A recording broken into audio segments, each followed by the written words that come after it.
Say hi. Yeah. Yeah. Hey, good Hey, evening, folks. everyone. Hello, hello, hello. Hi from Paul. Hi from Hi. my dad, and Look hi over from here. who's there? Say hi to everyone. Yeah, say hi, man. Don't be shy. No, Yeah. yeah. See, they don't even know you're here. Actually, they do. They do. They all know you're here, but you don't know they're there. Yeah, look, see, say hi, Terry. Hi, Lucy. Hi, everyone. See, Ethan wants you all to know that you should get our home gardening course here. He's our little salesman flashing around our home gardening course here. Is that right? You think they should get the home gardening course? Oh yeah. All right. Oh, so good to see you all this evening. Hey, Hillary, Sylvia, Kathy, Dina, Ute, good to see you. Martha, Jennifer, Lucy, fantastic. So glad that you guys are on this evening. Can't wait. We've got a power-packed little, like a really power-packed session this time. We're going to be covering a lot of ground to cover. And we promised we would bring the little man on again for you guys so that you can see him. He's wearing his little peanut shirt, and he is definitely a little peanut. He's been a little peanut all day long. And you flash him one more smile before you get handed off to Mama. Oh, I think he sees his mom over there. Little cutie. All right, so we're going to pass him off to his mom because we got lots to cover, but say hi to Ethan, everyone. Loves you too. All right, here we go.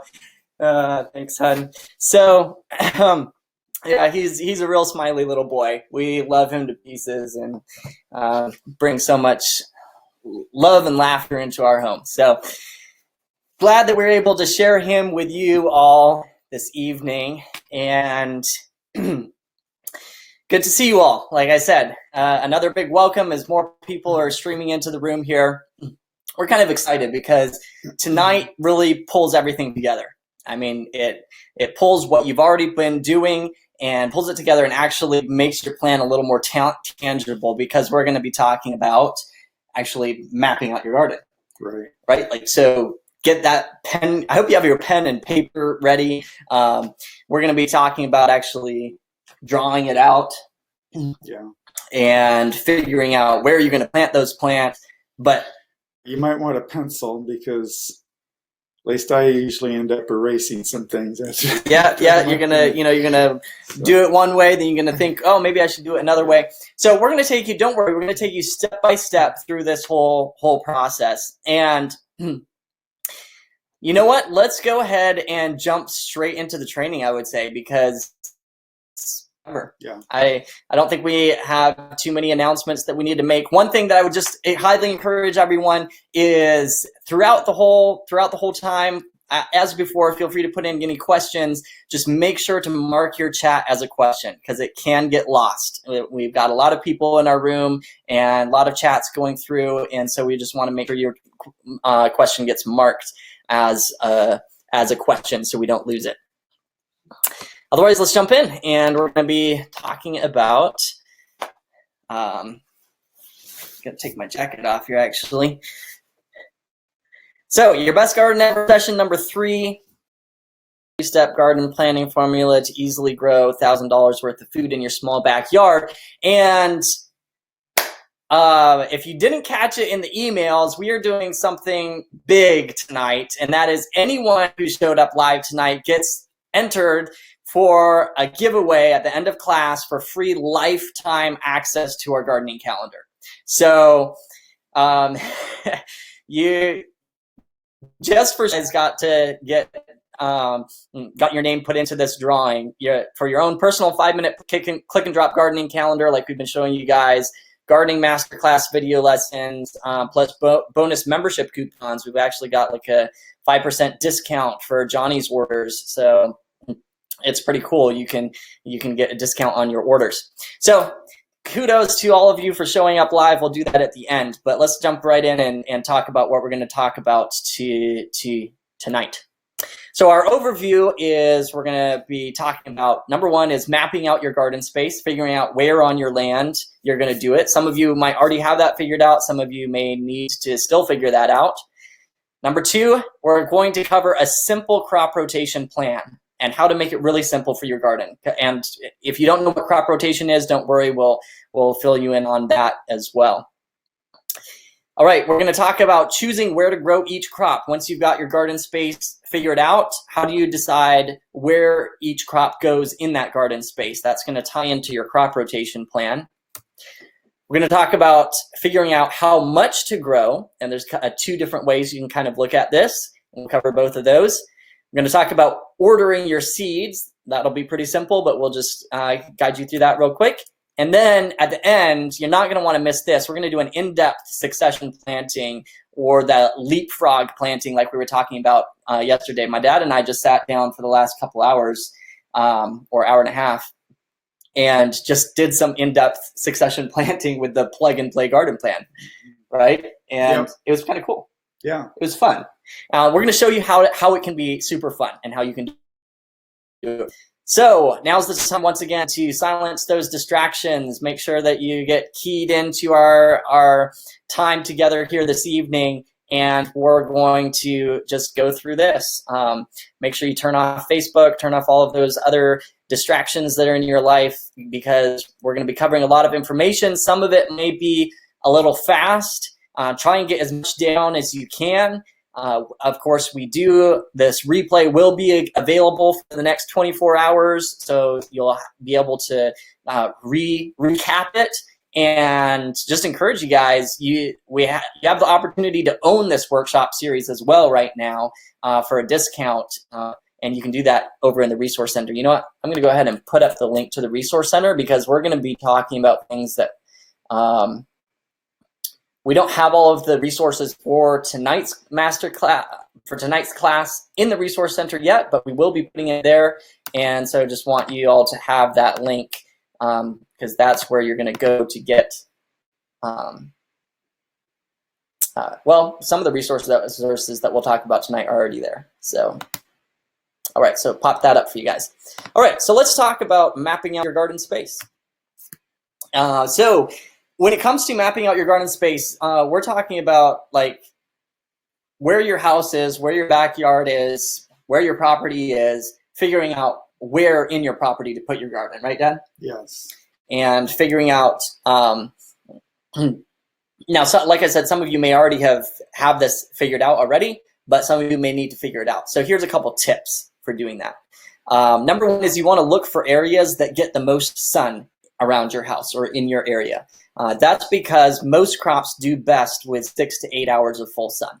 So look for areas in around your house that get the most amount of sun, and that's probably where you're going to want to put your garden. Oftentimes that's on the south-facing side of your house. For most of the people here in the Northern Hemisphere, or a south-facing slope will stay warmer as well, just because of the angle of the sun, especially during the winter. It stays warmer, it gets more sun. And an exception to that, you brought this one up.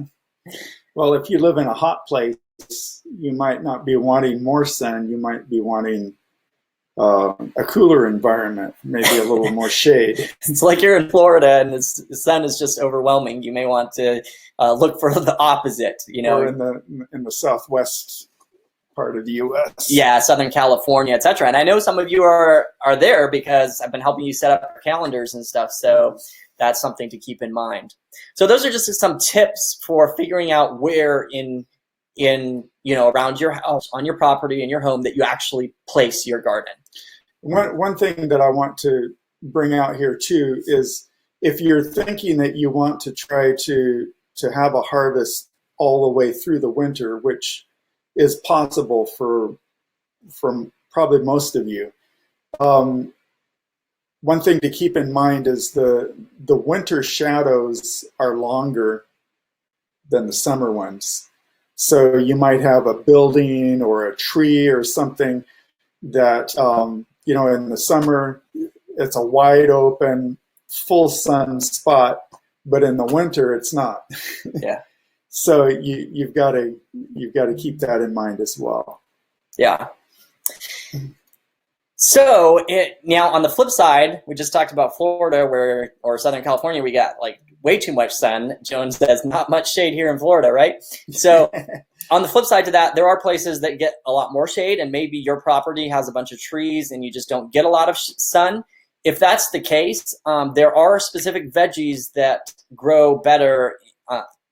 Well, they do better in the shade than others. They still would do good with more sun, Right. but veggies grown for their leaves and roots do best in the shade if you do have a pretty shady place. So that's like your beets, carrots, garlic, potatoes, radishes, onions, those vegetables. He's not saying that they prefer shade. He's saying they do better in shade than other crops. Exactly, yeah. And then the greens, the ones that you use for their leaves, like Asian greens, broccoli. Well, broccoli is actually the flower, but it's in the same family. Cabbage, collards, kale, lettuce, spinach, Swiss chard, etc. So that's something to keep in mind if you have a shady place. All right. So mapping out your space. What we want you to do is literally map out your garden space with a pen and paper. Take the area. You may need to go out there with a tape measure and figure out how big your area is. However you want to do this, you can do it on graph paper. You can just do it on regular paper with a ruler, or you can even just freehand it if you really want to. But map it onto a piece of paper and just mark that area where you're going to be growing your garden. And then you're going to want to lay out your garden beds. And we'll talk to you a little bit more about your garden beds and setting. Well, we'll talk about the garden beds right now. We suggest 30-inch wide garden beds, and that's for several reasons, right? Yeah. One is, yeah, go ahead. It's easy to step across the bed if you need to, so you don't have to have lots of cross aisles going, crossways across your beds. So, you can have 100-foot long beds if you want, and you can step across them easily if you need to get across. The other thing is if you're squatting on the ground, it's not too hard to reach all the way across. Yeah. And then another thing that's easy to do is it's easy to straddle the bed and work from straight overhead.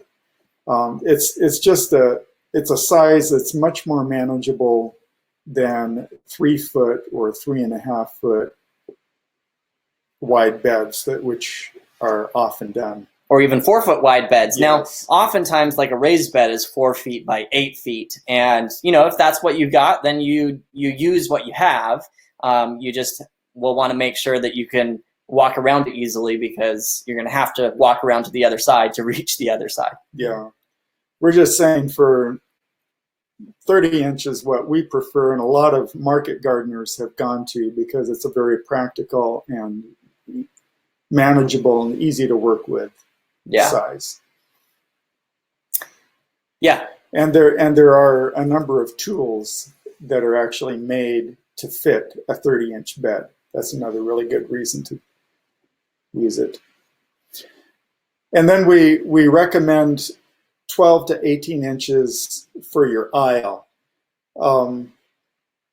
And I would recommend go as big as you can on the aisle. In a hoop house, we use 12-inch aisles because the space is a premium in there. But when we make beds outside, we always put an 18-inch aisle in there. And the reason for that is that, one really good reason is that when you're squatting in a 12-inch aisle, working in one bed, chances are really good that your butt is going to be in the bed behind you. You're sitting on something behind you, maybe squashing it. Yeah. So it's just 12 inches is really close. it's a little bit too close for comfort. Like I said, we make it work in the hoop house, but when we have room outside, we take it. And that's because we're maximizing the space in the hoop house. That's prime, we're paid to cover this thing. And so we want to grow the most amount of produce that we can inside it, right? So that's why we do that. Now, on the flip side, when you have a larger aisle, it's a little bit more to take care of weed-wise, if you're keeping those aisles clean. Now, if you're mulching them somehow or growing a cover crop in the aisles, then that's another story. But just some ideas there.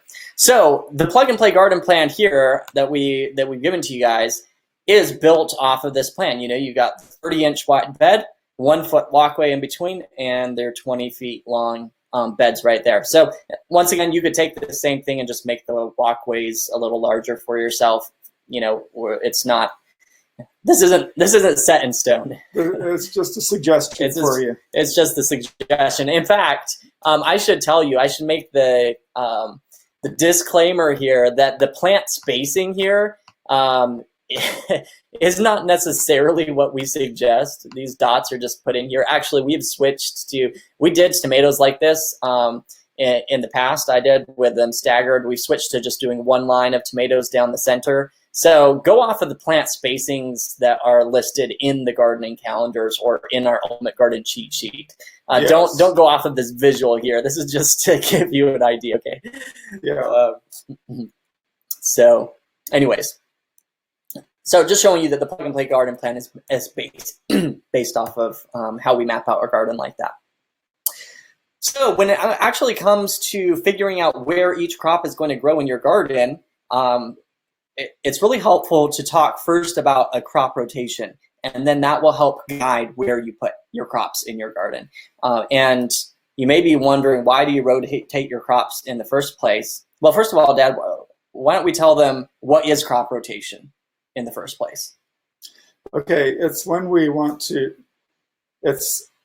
have finished a crop or a season with the crop in a certain place.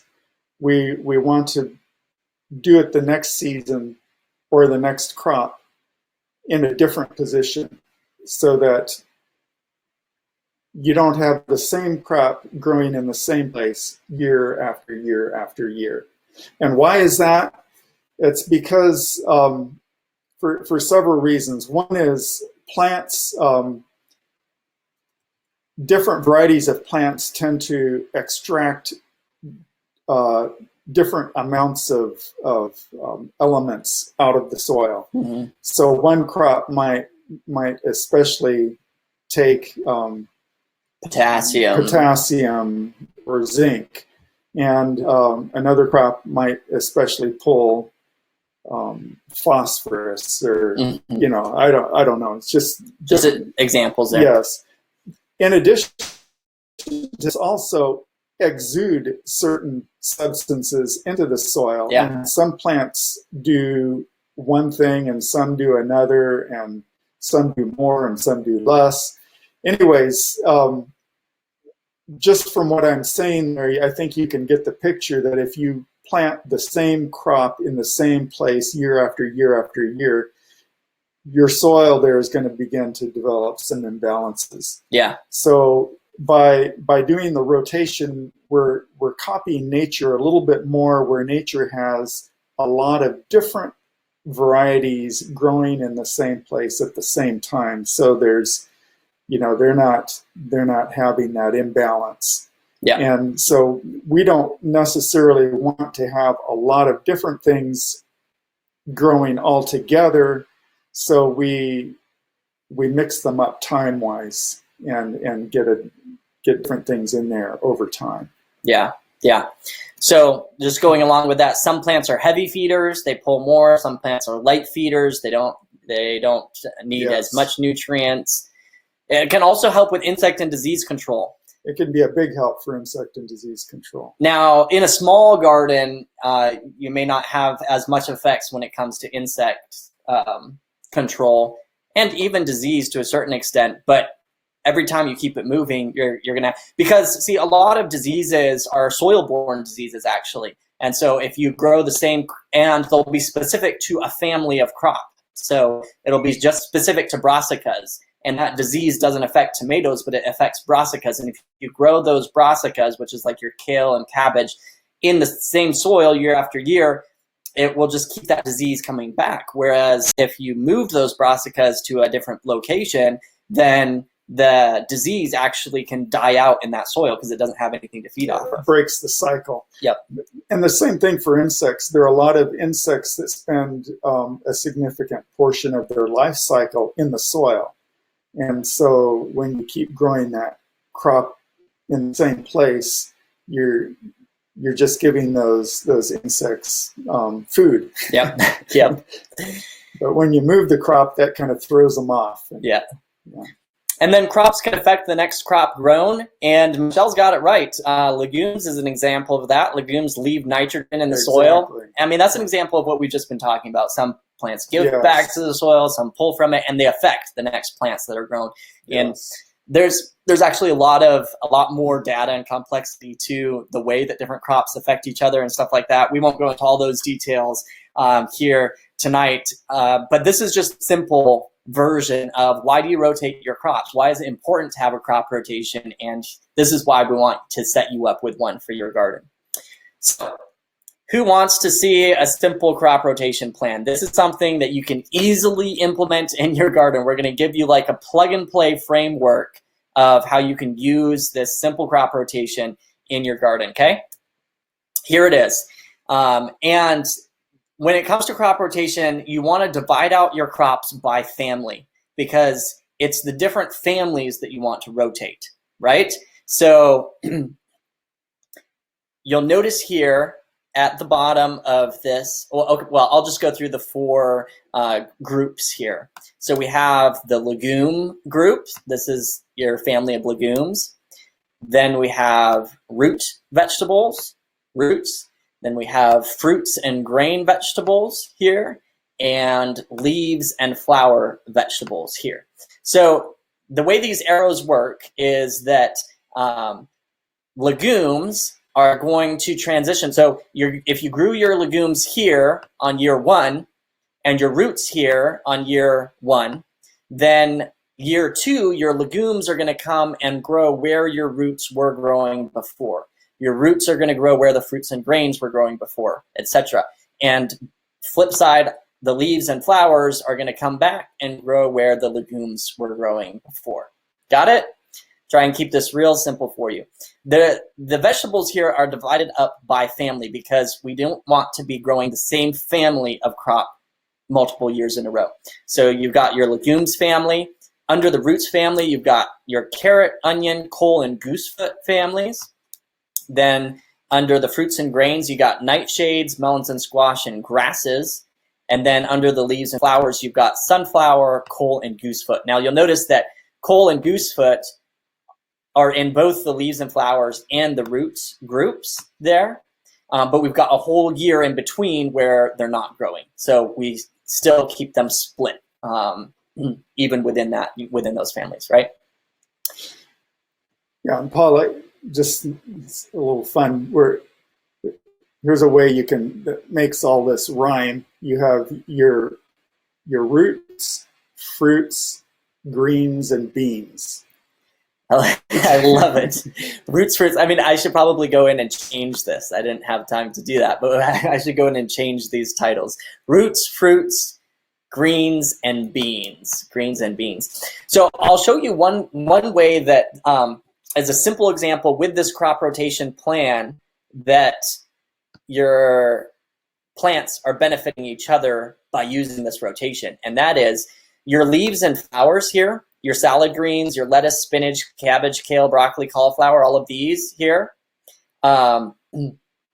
they do well with a lot of nitrogen. Those leaves just love nitrogen, and they do awesome with a lot of nitrogen. And guess what? They are going to grow on the spot where the legumes were growing, and the legumes put nitrogen in the soil.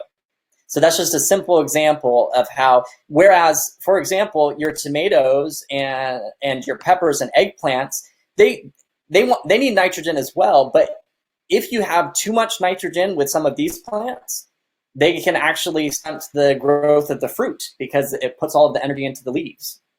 And with your salad greens, you want that energy going into the leaves. So that's just a very simple example of how this is planned out to make sure that we're making the most out of our garden by using this rotation. Terry was wondering if we can print this out. Absolutely. We are posting all of the slides from our presentations in the resource center area. So the slides, these slides for this evening haven't been posted there yet, but they will very shortly, after our workshop is over this evening. So we'll get them posted in there for you.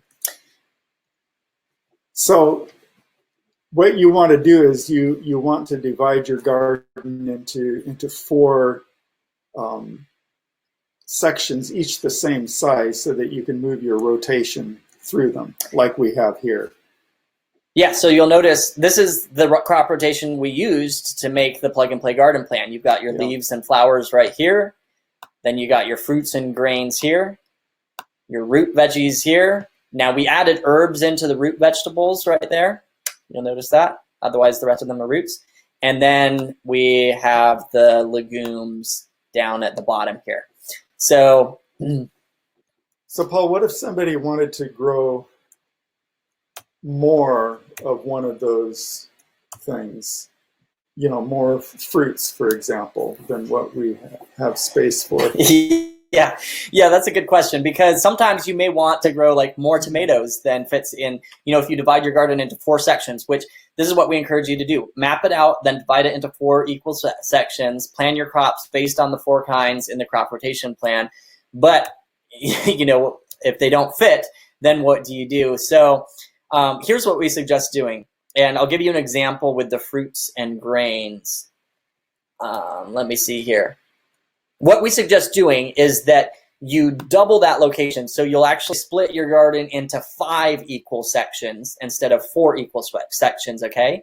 And then you'll split that one section into 2, but you want to split it by the family.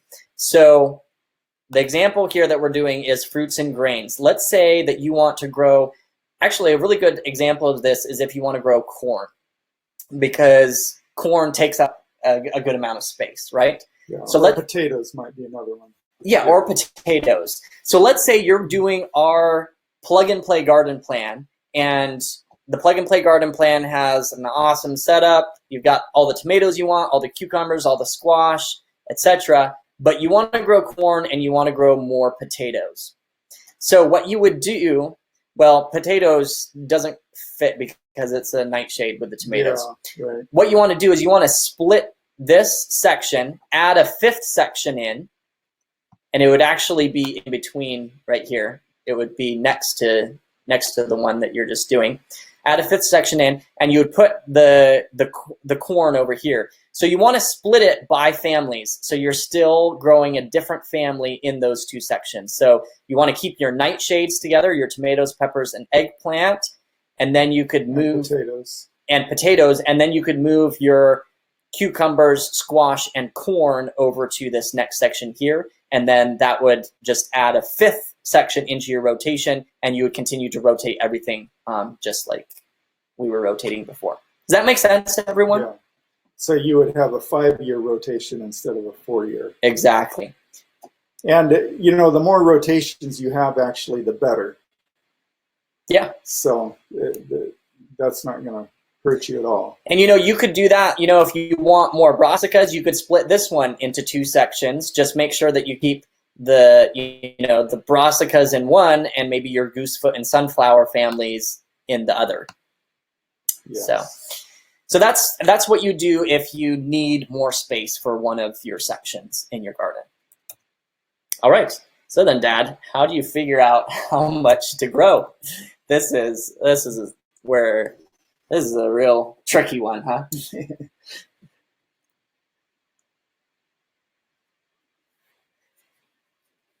Okay, so there are 2 ways to think about how much to grow. One is to just look at the empty space or available space that you have and fill it up. That's probably the easy and standard way to look at it. That's really the simple way to do it. If you want to do simple gardening, just plan your space out and just fill it up. Yes. But don't do it too big. We always encourage people start small and then work up, because you want to have the satisfaction of really growing a good garden. Yeah.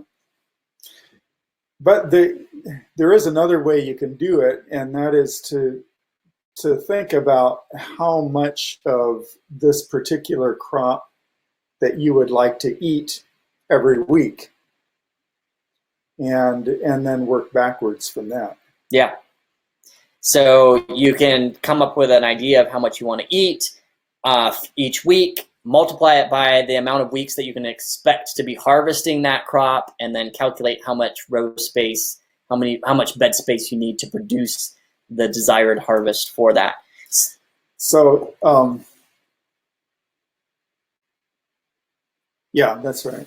So we have some resources here that we're going to give you to calculate that, if you want to calculate it. This is for a disclaimer. This is kind of for the more advanced gardeners that really want to get into calculating how much they want to grow.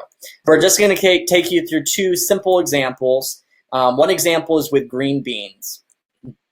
So what you're going to need is our Ultimate Garden cheat sheet, okay? You need our Ultimate Garden cheat sheet. In fact, I'll just show it to you here quick. Let's pull it up. Just going to share it with you here real quick. You need our Ultimate Garden cheat sheet. Let's see if it pops up on the screen there. And in the Ultimate Garden cheat sheet, you've got the list of crops, and you'll notice that there's a section here called Expected Harvest per 100 foot of bed, okay? Expected harvest per 100 foot of bed. And we're going to do an example here with the green beans. So let's say I have green beans and I want to eat 2 pounds of green beans per week, okay? Let me jump back over. You'll notice on that it said that 100 feet would give you 60 pounds of green beans per week. 100 feet gives you 60 pounds of green beans per week. So let's say I just want 2 pounds of green beans per week. Then let's say there's a 3-week window, and you can find this in our gardening calendar. When you look at the expected harvest time, you can see an expected harvest time for green beans. And in the calendar, it's actually, we just slot 2 weeks for bush beans. But hey, you could harvest and store them in your fridge for another week and still be eating off of them. So let's say 3 weeks. But I think also we had the the next succession planting of green beans would be coming on 3 weeks after the first one. Yeah. So we have kind of that 3-week window. Yeah. So let's say you desire 2 pounds a week. You've got a 3-week window of when you're going to be harvesting the green beans from your planting. Before the next succession comes in. So there's a little formula here that you use to figure it out, okay? Now, don't get too scared. These slides are available to you. You'll be able to review them, okay? The formula goes like this. You'll take how many pounds per week that you want to be harvesting. You times it by 100-foot bed length, and then divide it by the 60 pounds that you would be able to get from 100 feet. And it will come up with the number of feet that you need to get the 2 pounds per week. All right? That makes sense? So that's kind of, we try and keep it simple. If you need to review it, once again, so these numbers here you find in the Ultimate Garden cheat sheet. One other example here is an example with broccoli. I just want to reemphasize this is a little bit more of at the advanced level, so if it's going over your head, don't worry about it. You'll be able to review this and take it, a little bit more step by step. And maybe you don't want to necessarily figure out how much you want to grow. But here's another example with broccoli, because broccoli doesn't produce by the week. It's just you just cut it once. Right? Right. So there's two. And there are a lot of other things like that. Cabbage. Yeah, cabbage is a crop that you just cut once, right? Yeah. So some crops produce by the week. Some crops you just cut once. Like kale, you can keep harvesting off of it week by week. over months. Yeah. So let's say you desire 2 heads of broccoli per week. All right. Once again, let's say, actually, let's give you a 4-week window of when that broccoli is going to be ready. It's going to be heading and you'll be harvesting it. And let's just say that you want to freeze some of it too, right? So let's just give you a 4-week window. And then, so you'll need to times the number of heads by the number of weeks, because if you want 2 heads per week for 4 weeks, then you need 8 heads total that you want to grow. All right. So then you'll go over to our Ultimate Garden cheat sheet here, and we'll just pull that one up so that you can see it. Sorry, there's a little bit of delay as we switch back and forth here. But you go over to the Ultimate Garden cheat sheet and you've got broccoli here, okay? And the broccoli says you should be able to harvest 120 heads per 100 feet of bed, okay? So just remember those 2 numbers, 100 feet of bed and 120 heads. You'll come back over to our little formula here, and we're going to use this same formula. And you're going to take the 8 heads that you want to harvest total, times it by 100 feet, divide it by the 120 heads that you would have gotten out of 100 feet, and you'll get the amount of feet that you need to grow the 8 heads of broccoli, 6.66 feet to grow the 8 heads of broccoli. So there you go. Once again, a little bit more advanced. That's why inside our garden planning worksheet here, let me show you. Where is it here? Remember your garden planning worksheet that you guys are filling out? So inside your garden planning worksheet, there is a slot here. You've filled out all the crops, you've figured out your variety and your source. Hopefully you've gone through and made your planting calendar and X'd in all of the ones that you entered into your calendar. If you want to figure out how much to grow, then you put in your weekly amount that you want to be harvesting or how much that you want to be harvesting. This is just an amount place that you can put in for each of the crops. And then once you have planned your garden and figured out where each of them are going to go inside your garden plan, you can come X off this column here, right? So as soon as you have figured out exactly where your lettuce is going to be, you can come just put a check mark there. When you figured out where your cabbage is going to go, you just come put a check mark there. What we did for you is just so you can have a quick visualization of which ones you've already implemented in your garden plan and which ones you still need to implement in your garden plan. That's the goal for that worksheet there. All right. So jumping back over to our presentation. Here we go.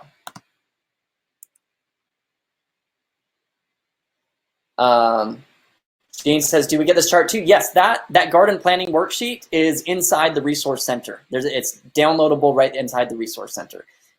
If everything is inside the Resource Center, you want to go over there. So that's just a quick introduction to figuring out how much to grow. We're going to put a couple more resources from Johnny's Seeds that also, because Johnny's has some calculations as well of what you can expect to harvest per 100 feet of bed for different crops. So we'll put those links inside the Resource Center as well. Yeah, those Johnny sheets were the source of a lot of the information on our cheat sheet. Yep. Okay, so moving on. Let's talk real quick about ordering your seeds. So you've mapped out your garden, you've figured out your crop, you've divided your crops into the crop rotation segments, and you know what? I'm going to include in the Resource Center what would you call a document, a page that tells you which families every crop is in, so that you can easily divide your crops up by their families for your garden space. So you've figured out your garden space, you've mapped out where each of the crops are going to go inside your garden space. Then now you've got to order your seeds. So what you want to do is you want to go through your crop list and make a seed order for the varieties that you picked. And it's really quite simple. But we want to just include it in here because it's a crucial part of planning your garden. And then you want to order the amount of seed based on how much you want to grow. So if you decided to figure out how much you want to grow, then, well, you've figured out how much you want to grow in either two ways, either by filling up your garden space or by figuring out exactly how much you want to harvest, right? So you just need to order the amount of seed that you need for the amount of space that you're going to be planting in your garden. And we just would encourage you, seed is cheap. It's always better to have extra than to run out. When you put in your full seed order, you may you may realize that, hey, this full seed order is like $120 because each packet adds up. It's $2.50 for one, $5 for another one or whatever. It may only be $80, but when your whole seed order is done. But remember that from just our small plug and play garden plan, we already have grown well over $1,000 worth.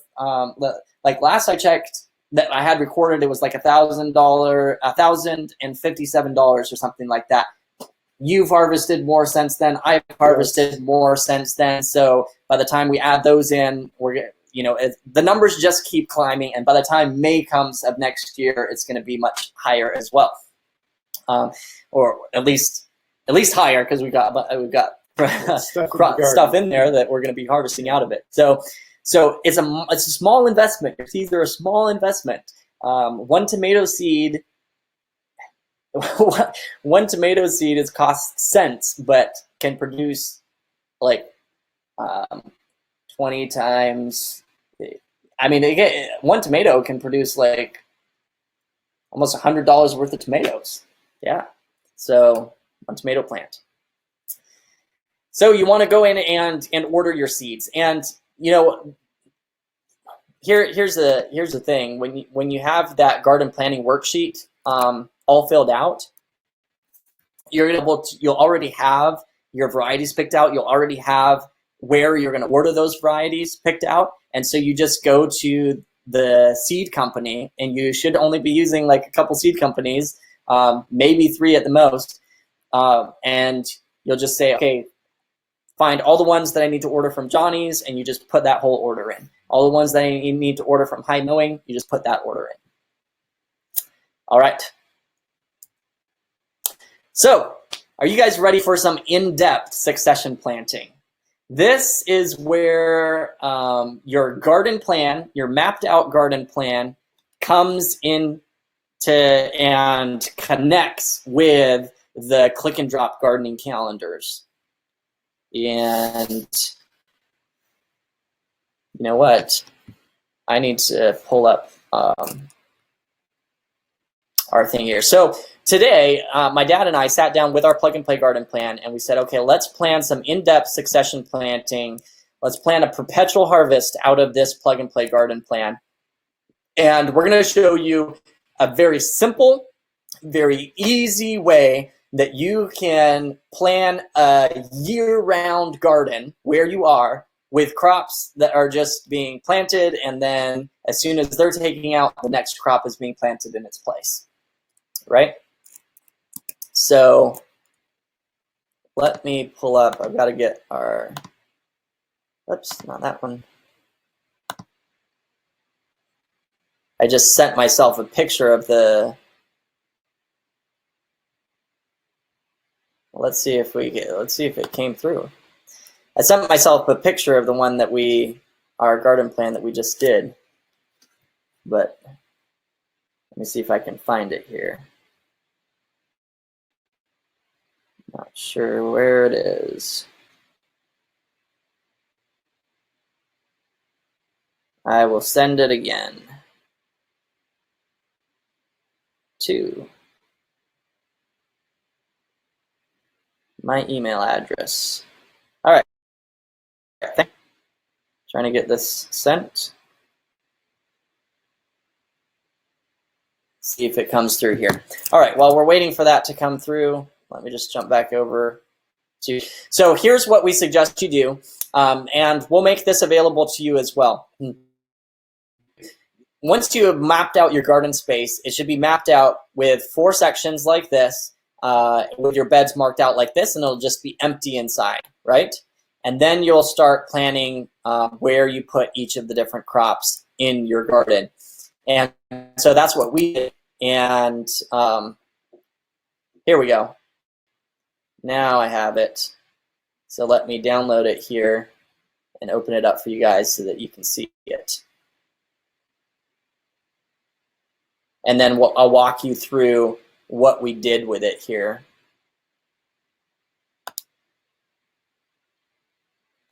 So I'm just gonna open this up so that you can see our whole plan. All right, so I'm gonna switch the screen here. And pull up the plan that we did here. Let's see if this shows. All right, here we go. Hey, it's working. Okay, so here's what we did. We're gonna start with an example with our beans, our beans section here at the bottom, okay? So this beans section at the bottom, this is where we were growing peas and green beans, all right? Peas and green beans. So here's what we did, and here's how we planned it out with the Click and Drop gardening calendar. We went over to the gardening calendar and we said, okay, let's plan one section of bed at a time, right? One section of bed at a time. So this whole bed space, forget this little line right here right now. This whole bed space was just divided into 2 spaces. We had green beans in one, we had peas in the other, all right? So we went over and we went over to the calendar and we actually decided, hey, we can actually grow 2 plantings of peas. We can grow peas here and we can grow peas here, and then we can grow green beans after each of those plantings. Now I'm going to show you in the calendar how that works, but for the very first off, you'll see we wrote peas number 1 and we wrote peas number 2 here for these 2 sections. Now I'm going to show you first of all just this first section, peas number 1, okay? And how we planned this section of the garden out with succession plantings. So I'm going to pull up our gardening calendar. And here's how we did it. So for that one section, I came over here, and if you filter on the side here of the calendar, I'm just gonna make this a little bigger so you guys can see it. So if you filter, you can filter by the name of the crop, and you can actually put in multiple crops here. So I'm going to put in peas and drop in the first crop of peas right here, peas number 1. But then I wanted to grow green beans after those peas were harvested, because these peas are harvested in June, most of May and then the beginning of June. So then I want to grow green beans afterwards. So I'm going to type in green beans and the green beans will show up here. And now what I need to do is I need to find out which green bean planting is going to be seeded, because they're direct seeded, which one's going to be direct seeded after the harvest of peas, or around the same time the harvest of peas is ending. So the first thing that I want to do is I want to clear this up a little bit. All I want to see is the seeding times and the harvest times. All of these other tasks are a little clutterful. So I'm going to go to the filter down here, type in seeding, and then click on the action seeding, and it will filter down to just the seeding. Then I'm going to filter down to just the harvest time. So all I'm seeing is the seeding and harvest time. So then we'll look at these examples. So if I put in green beans bush number 2, actually I thought that was the wrong one, but that's the right one. Let me just show you this one. If I put in green beans bush number 1, see, they're direct seeded right when these ones are just starting to harvest. So that's not going to work. Can't do that one. But if I do bush beans green number 2, they are being seeded at the end of the harvest time for these peas. It might be a little bit early on the end side time of these peas, but we're just working off of ballparks, okay? So they are direct seeding at the end of this harvest, so we're going to do those green beans. Then if I come down and do green beans number 4, let's see, when did those direct seed? No, that's too early. It's before the harvest of green beans number 2 there. So let's try number 5 here. Ah, perfect. So we're going to do green beans number 5 because they are being direct seeded at the end of the harvest of your green beans number 2. So this is our succession plantings for that space in the garden. So what you're going to do is in that space in the garden, you're going to write peas number 1, green beans number 2, and green beans number 5. And I'll show you how we wrote that. Right here. It might be, I don't know if you guys can see it because it's a little bit gray, a little bit, but we wrote peas number 1 here, green beans number 2, and green beans number 5. So in each section of your garden, you're going to want to write a list of the crops that you're going to do in succession. Now, we did the exact same thing over here with this second section over here. We did the second planting of peas there, which is later than the first planting, and green beans number 4 fit in right after the peas number 2. So that is our succession planting for this second area over here. Is everyone tracking? Does that make sense? All right. I'm going to show you 2 more examples here. We're going to show you an example with the, should we show them an example with the lettuce? Yeah. Yeah, let's show you an example with the lettuce, okay? So you'll notice here with our lettuce, we set up 3 lettuce plots because we want to have a continual harvest of lettuce. So we're just going to plant a few lettuces here, a few lettuces here, and a few lettuces here, and we'll be harvesting these ones first. And then a couple weeks later, these ones will be ready to harvest. Then a couple of weeks later, these ones will be ready to harvest. So the idea was to have 6 lettuce planted in each of those sections. We figured that, you know, I think for most couples, 3 heads of lettuce a week is probably a decent amount. And so there's a 2-week window between each lettuce planting there. Yep. So that the 6 heads would get you through the 2 weeks. Yeah, so we'll show you what we're talking about here on the calendar. So I'm just going to turn everything off. So what we did is, as I was planning each section, we just planned one section of the garden at a time, and then I turn everything off, and then I go plan the next section of the garden. So the next section of the garden is lettuce, and then I'll show you at the end how you turn everything back on and you have your whole plan all set up. So the next section is lettuce, and I'm going to drop the first one in. Now with lettuce, we transplant lettuce. So the key times with lettuce aren't seeding and harvest, but it's transplanting and harvest. Because when you seed it, you're going to be growing it inside or in your little seed starting place or whatever. It's not actually in your garden, so it's not taking up your garden space.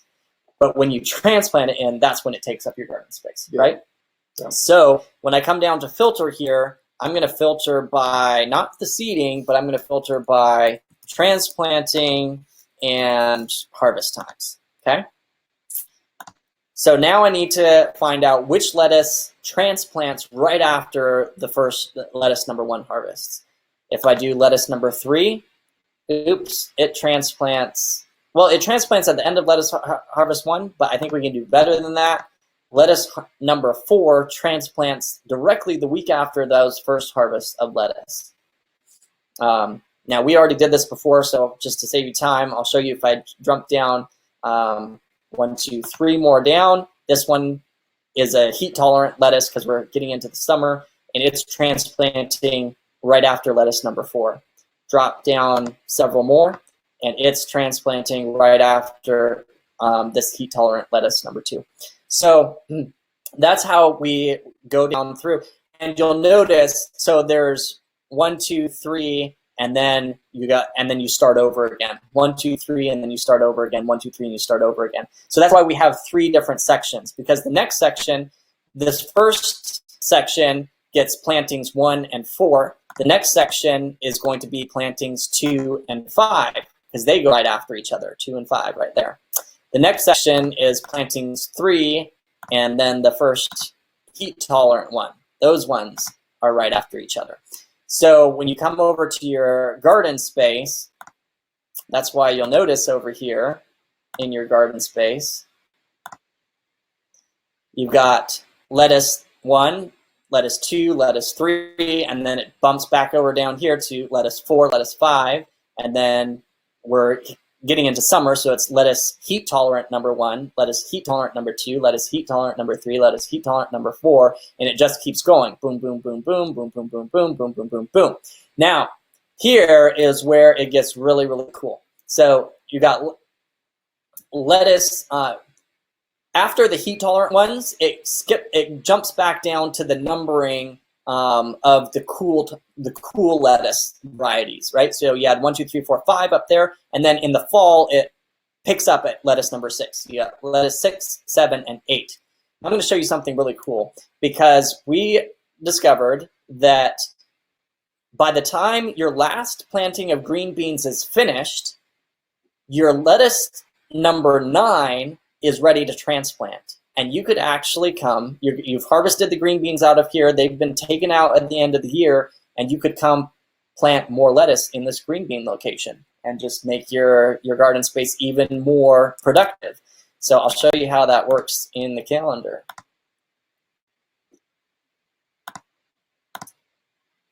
What do you guys think of this?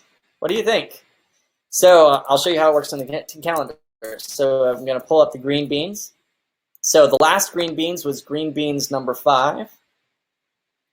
Again, I'm just going to filter here by harvesting and transplanting here, because I'm going to be showing you the lettuce. So the last planting of green beans harvests this first week of October is the end of its harvest. And if I come down here to lettuce number 9, it is ready to transplant right after the green beans are taken out. So you can put these lettuce plants, you can plant more lettuce and start filling up that green bean place with lettuce for the fall. And that you could put in the winter. And then you could put 10 and 11, number 10 and 11 in there as well. So, what do you guys think? This is really where the power comes into planting your garden. I'll show you one more example, because we showed you these two examples here are some of the more complicated ones. Take a little bit more planning. Most of the crops are just going to be a 1 or 2 time thing. Like tomatoes are a 1-time thing if you're growing indeterminate tomatoes. You know, you just plant them at the beginning, you harvest them all year long. Potatoes, you can get 2 plantings of potatoes in, at least where we are. It's going to be different in different locations. That's why you need to use your calendar based off of your location and play around with it to see what works for you. Kale, we do a spring planting and a fall planting of kale. And again, in each section in your garden, you just write what planting it is. Kale number 1 and kale number 3. Broccoli number 1, broccoli number 3. Potatoes mid number 1 and potatoes early number 2. And those are just found out in the calendar as we go along. So I'll show you just briefly so that you guys can see. I think you get the picture anyways, but just so you can see exactly how it works here. So I've got like the kale here. So this is an example of the kale. Of kale in the spring, there's 2 options for planting kale in the spring. They're not succession plans. Like, you know, you plant the second one and it overlaps with the first one. It's just, if you didn't get it seeded earlier, we're going to give you another option to get it seeded later, right? So we're going to plant that one. And then kale number 3, the reason why I planted kale number 3 is it's the closest one to kale number 1. And it also, you know, kale you can just continue to harvest it. So the sooner you're harvesting it into the summer, almost the better, because you'll just be able to keep harvesting it down through the winter. And then I'll show you with potatoes here what we did. So in our location, we can do potatoes mid, number 1, and then potatoes early, because you'll see the potatoes earlier being direct seeded when these at the end of the harvest period for these other potatoes. So you just want to figure that out based off of your location. Then what you do is once you've gone through and figured out each little section of your garden, you've figured out the succession plantings for each little section, you've written them in based on the numbers in the calendar, then what you're going to do is you're going to go back into your calendar and you're just going to turn on every single planting that you put into your garden plan here. So you'll just start with, lettuce 1, 2, 3, 4, 5, you turn all of those ones on. Cabbage 65 day number 1, cabbage 65 day number 3, you'll turn those ones on. Broccoli 1, broccoli 3, you turn those ones on. Kale 1, kale 3, you turn those ones on. Once you turn them all on, then your garden plan is done. You're ready to go, and you have got a succession plan for your garden that is just going to knock your socks off on the amount of food that you'll be able to grow compared to what you probably have used to be doing because it's all planned out for your gardening season. All right, there you have it. And look at that, 8 o'clock right on the dot. Right on the dot. That's great. Yeah, what do you guys think? We try to make this as extremely simple for you as possible. We want to give you just step-by-step how you can do it and how you can do it easily and simply using the calendar, using your garden plan that you've mapped out on a piece of paper now, and using that crop rotation that we just told you, and figuring out how you can make succession plantings a perpetual harvest. That's what we call a perpetual harvest hack for your garden. All right.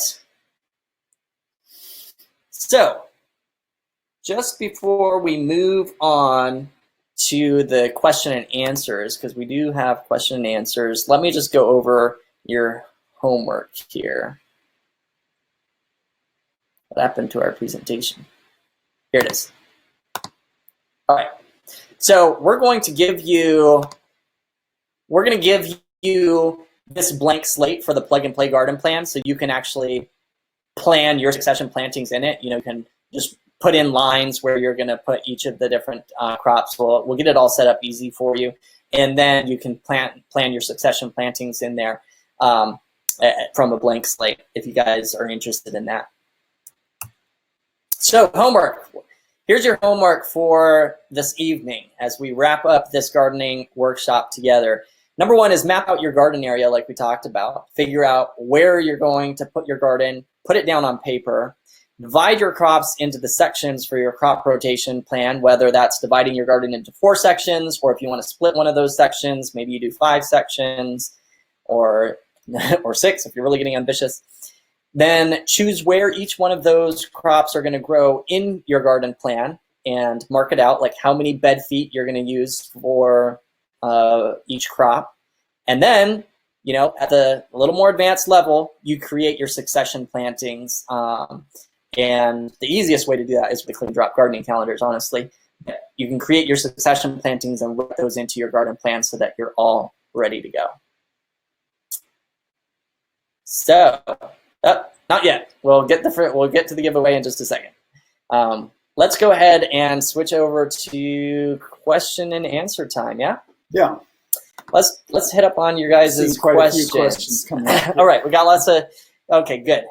We like questions. We like questions. And just before we go into the questions, I just want to let you all know that right now, as we've been going over this, I know a whole bunch of you have already jumped in, have gotten your free month for the calendars. Anyone who hasn't, really encourage you to do that. That offer is only going to be available for the next until tomorrow midnight.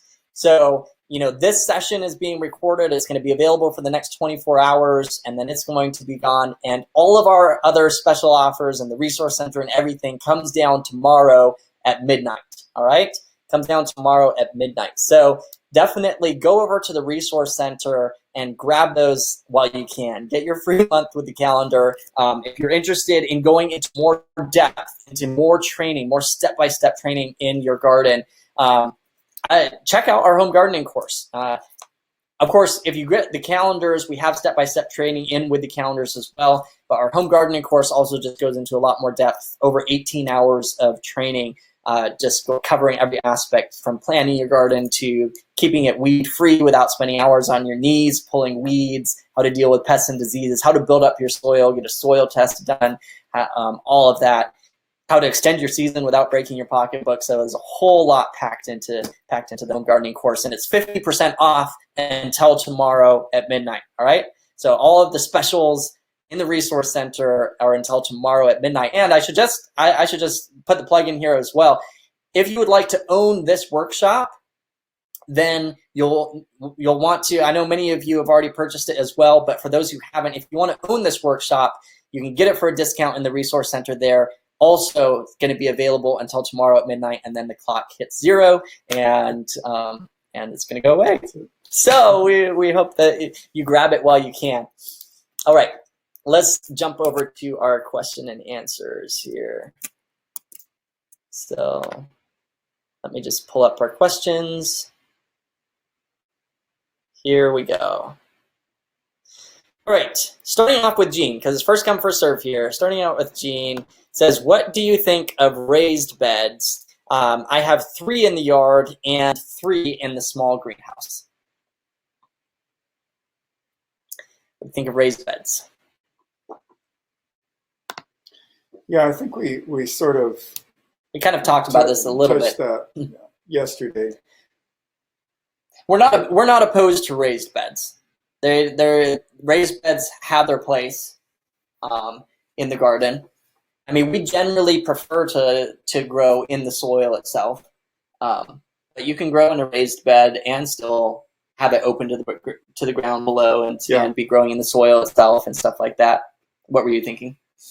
Yeah, what I shared yesterday was I find the wooden sides usually just get in the way for me. I don't like that. But I have gardener, farmer friends that I really respect who like to grow that way. So, I think it's a personal choice. One thing I would like to say though is that there is definitely a reason to have raised beds. If you have soil that tends to get waterlogged, or if, for example, if you want to grow to the winter or in the early spring and your water is waterlogged, sometimes it's more waterlogged in the winter than in the summer. But if you have an issue of waterlogged soil, that is a true reason to have a raised bed, because the raised bed will help get you out of that waterlogged situation. If you live in a hot, dry area, it might be advantageous to actually have a sunken garden that will collect and hold any water that don't want water draining off of a garden in a dry area. You want to channel water onto your garden and have it collect and stay there. So you can make your beds with a kind of a berm around them or something like that. We generally just make our beds flat on the ground, and because we usually loosen the soil and we're adding compost, sometimes they raise up just a little bit. And the pathways, we're walking in them, so they get pressed down. So there's a little bit of a raised bed situation there, but we're not purposely trying to elevate our beds. Yeah. So Katie says raised beds will limit what you grow, as the depth of the roots need to be no deeper than your bed. And Katie, I would say that can be the case if your raised bed is completely enclosed in. But you can also build raised beds that are open to the ground below, and you can actually loosen the ground below and then build your raised bed on top of it, which that's what I would do if I was building a raised bed. I would loosen the ground underneath it, and then I would build my raised bed on top of it and then fill it with loose soil as well. And then your plants have all the benefits of going down and growing into the soil below as well. Yeah. All right. So unless you have really terrible soil that is more rock than soil, or some very serious situation, I want to encourage you. You can over time make a good soil out of a bad one. Yeah. It's not necessary to always import soil for your garden. Yeah. Yeah. And if you follow the guidelines that we have in the course, it tells you how to amend and build your soil. Yeah. Just a quick reminder, if any of you want to come in and talk to us live, you can raise your hand. I know we did that the first night. So just a quick reminder, you're fully welcome to do that if you want to. All right. Ute has a question here. Says, what do you think about starting seed or growing in a greenhouse? We are in the upstate New York, and I'm thinking of extending a growing season. That's great. We love hoop houses. We here in Tennessee, we grow right through the winter in unheated hoop houses. It's just a single layer of plastic. And we actually are able to do a lot in the field, even without that, just using floating row covers. I know that there are a lot of growers in upstate New York who are growing into the winter, far into the winter, some crops right through the winter. They're able to be harvesting right through the winter in hoop houses in upstate New York. So you can do it, and it's great. Yeah. I'd encourage it if you have the ability. Yeah, definitely. We definitely encourage it. Yeah. All right. That being said, Ute, because I saw that you signed up for one of the calendars, we also teach really simple ways that you can extend your season without getting a whole greenhouse set up as well inside the members area. So you can check that out if you want like a low-cost version of what to do. Yeah. All right, Annie says, what about asparagus? Do you have to move asparagus every year? That's a great question. No, asparagus is a perennial. And so you treat it like you would a fruit tree. It's there for a longer time. When we're talking about rotating crops, we're talking about annuals. Most of our garden vegetables are annuals, and so we keep moving them around. But the perennials, they get to stay where you plant them. All right, good question. All right, Vicky says, where would kohlrabi fall? Leaves and flowers? Does it fall among the leaves and flowers? Very good question. That is a very good question. And I'm just going back up to here. And I am going to share the crop rotation guide with you all so you can see what we're talking about. And what we do is we do it by family, all right? By the family of the crop. Now, kohlrabi is in the mustard family. The brassica family. Mustard is in the brassica. Mustard in the brassica family. So it's in the brassica family here. So you've got brassicas growing both in the roots, and you've got some brassicas growing in the leaves and the flowers over here. So, it could, depending on where you want it, you could put it either with the leaves and flowers, or you could put it in the roots section. It depends on, how much of these other ones they're wanting to grow, where you want to fit it in. Kohlrabi is kind of an interesting crop. It's not a leaf. It's not a root. It's a stem. It's a stem. Oh man, we should. It's a whole other category. Stem. Yeah. All right, Jennifer here says, do you can dehydrate, etc.? How do you adjust amounts in your garden to accomplish your preservation goals? Great. That's a good question too. Yeah, we do. We do a lot of canning, and you just gave us some dried, dehydrated watermelon. Watermelon. It was the first time that I had dried watermelon. I think it was pretty good. Yeah.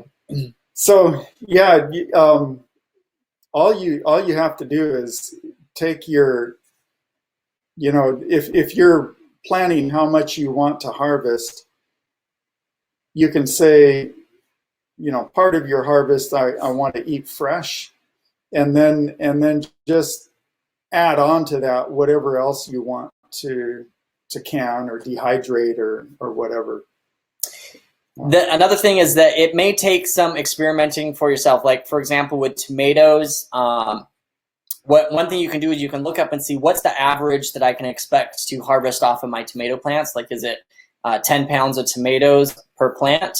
And then you can grow so many plants to get your desired pound-wise of tomatoes that you want to can.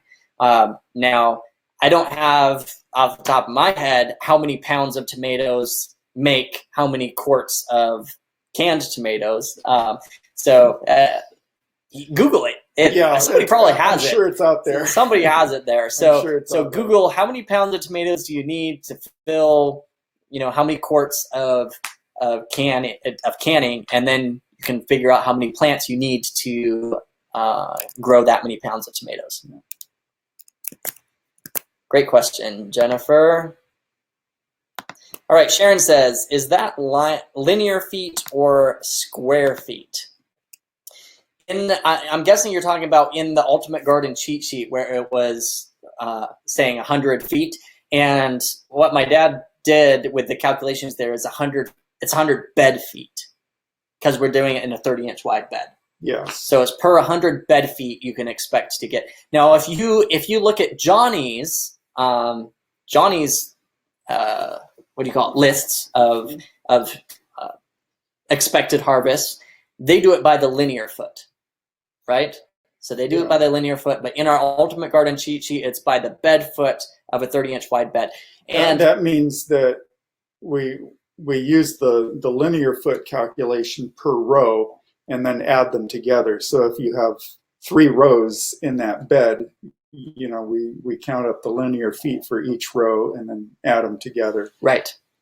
Yeah. And we need to update that Ultimate Garden cheat sheet. We just realized as we were doing these examples for you guys, some of the numbers were a little bit off. So we need to update it for you guys. So we'll be updating that, and we'll get that to you as well in the Resource Center or by email so that you can have the updated version.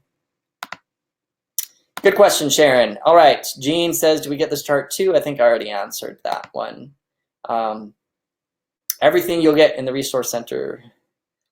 Michelle says, what about sister and companion planting like beans and corn? That's right, because we were going to talk, or we told people that we'd kind of talk about companion planting, and we kind of forgot about it. So, yeah, I think I like the idea of the sister garden.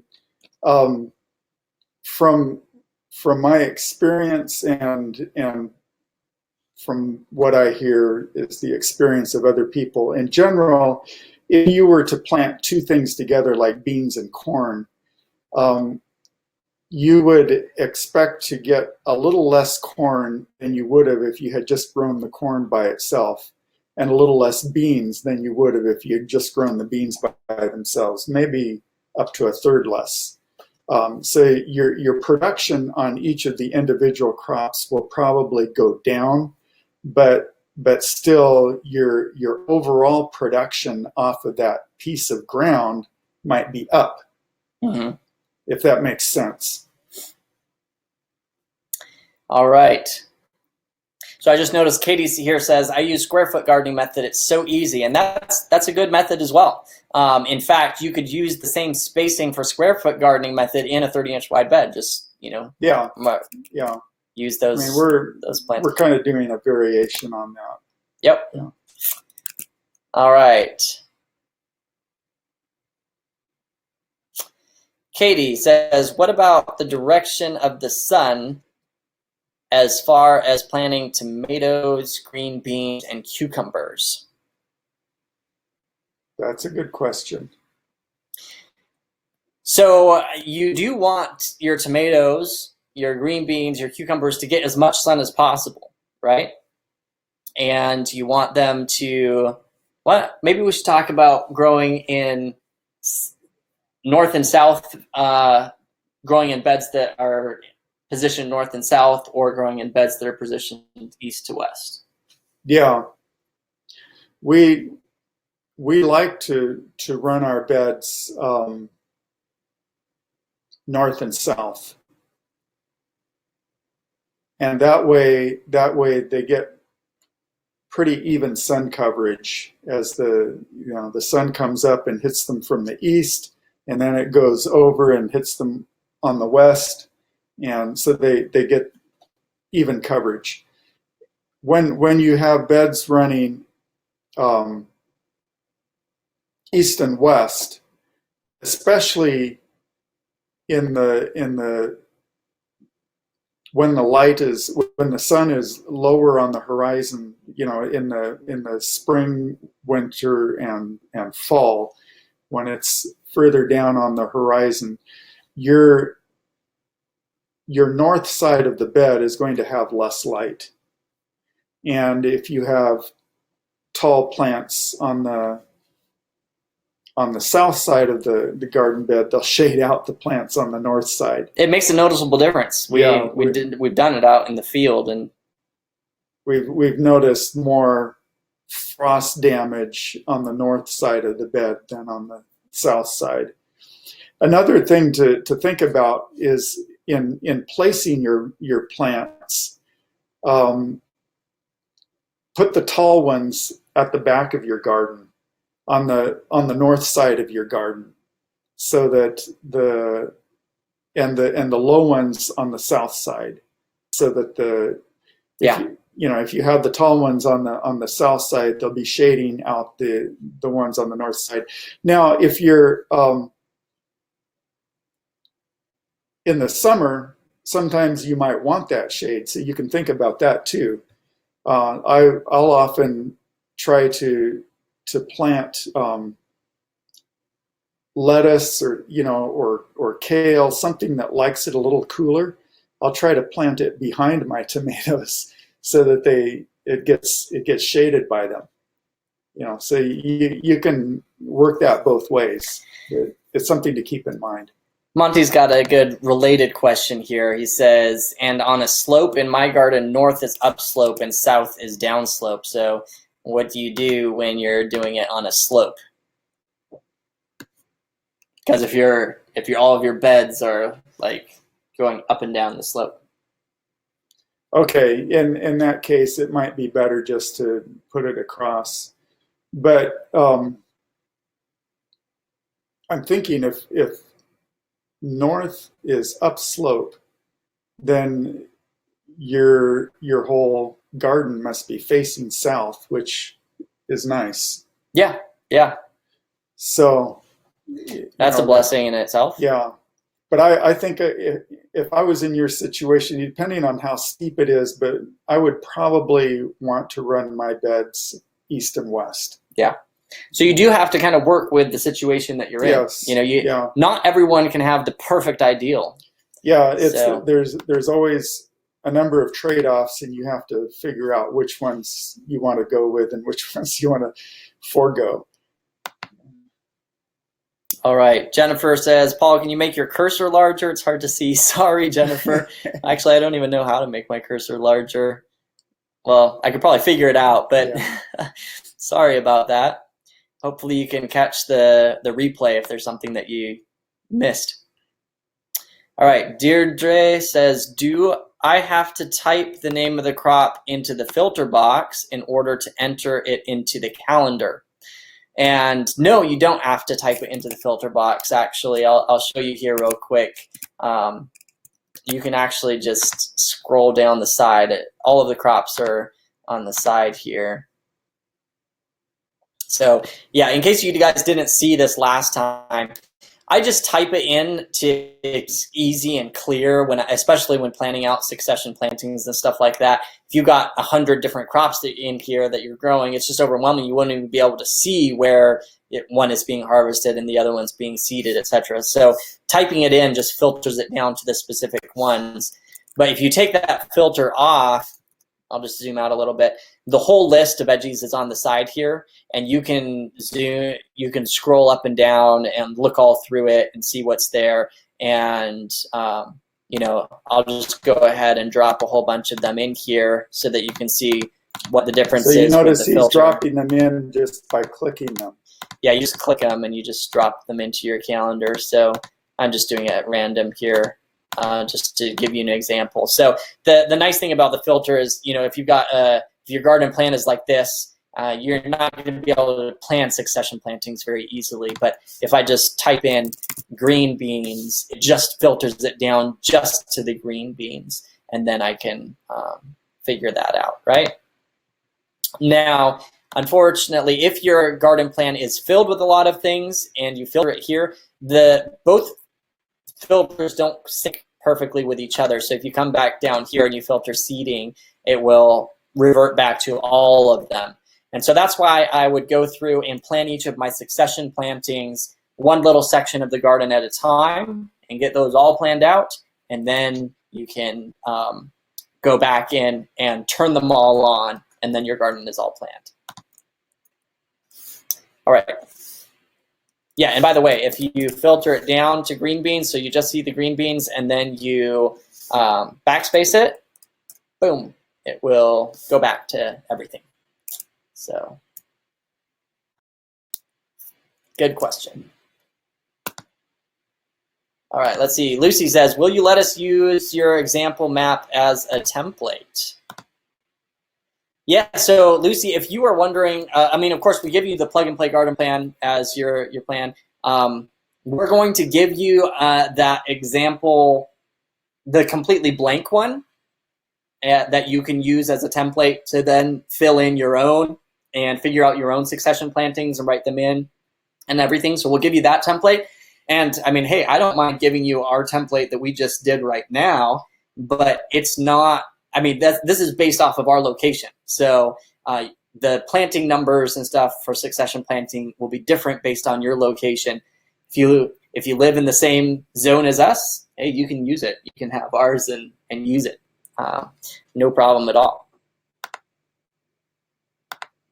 All right, Michelle says. So is it available to them? This one right here. Yeah.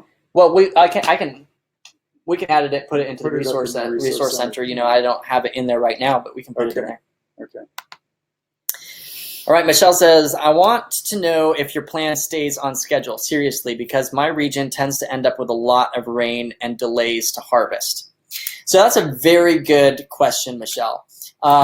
You know, and this is one thing that we are actually in the middle of testing, because we built these calendars out and we're trying to figure out, you know, how close are they to schedule. Here's the main thing with them. Number one is that it may not end up being, when you're dealing with nature, even if you didn't have a lot of rain, and there can be other things that cause delay. Like if you get your transplants transplanted late, they can be stunted, and that can bump your harvest, you know, way later as well. So everywhere that you are, we're working with a natural world that throws in curveballs. So you got to kind of be a little bit flexible to that. And, you know, just to be honest, also, you know, we're working with this days to maturity number, but when we started working on this calendar, we discovered that there's no real science to, you know, setting those days to maturity. And we discovered that one catalog, you know, for the same variety, one catalog will give 1 days to maturity, and another one will give a different one. So, you know, we're doing educated guesses, basically. Yeah. Everything in the garden is a ballpark, and so that's one reason why every task we give you a week to accomplish it. You know, you could accomplish it at the end of that week, or you could accomplish it at the beginning of that week. So you got a week for every task to get it done. And hey, you know, if you missed transplanting it that week and you're a few days late, that's not going to make that huge of a difference. But I will tell you, I'll give you an example from my own experience using it, because I used our calendar to grow our garden this year. And some of the lettuces, they weren't fully mature by the time it was, the harvest time and time for the next one to be transplanted in. I figured there were times where I actually went in and I harvested out lettuces that were smaller than I would have wanted them to be. But I figured that if I harvested when it was smaller and I got back on schedule with the calendar, that would be better, and I would actually end up with more produce in the end than if I had let that continue to grow to full maturity and then not have a lettuce to transplant in its place. Yeah. So, just keep things rolling. You do kind of have to roll with the punches. Some of them aren't going to land right on the harvest times that are shown in the calendar because of unforeseen circumstances, and maybe because it's just an early producing. The key with the calendar, what I would say is that the harvest times are more of a ballpark to go off of. The key with the calendar really is mostly that your seeding times. Of course, when you get into succession planting, then harvest windows are important as well. But the key with the calendar especially is getting those seeding times on time, so you get your plants seeded on time. And Jennifer says keeping a garden journal keeps track of how accurate your expectations were. Absolutely. Yeah.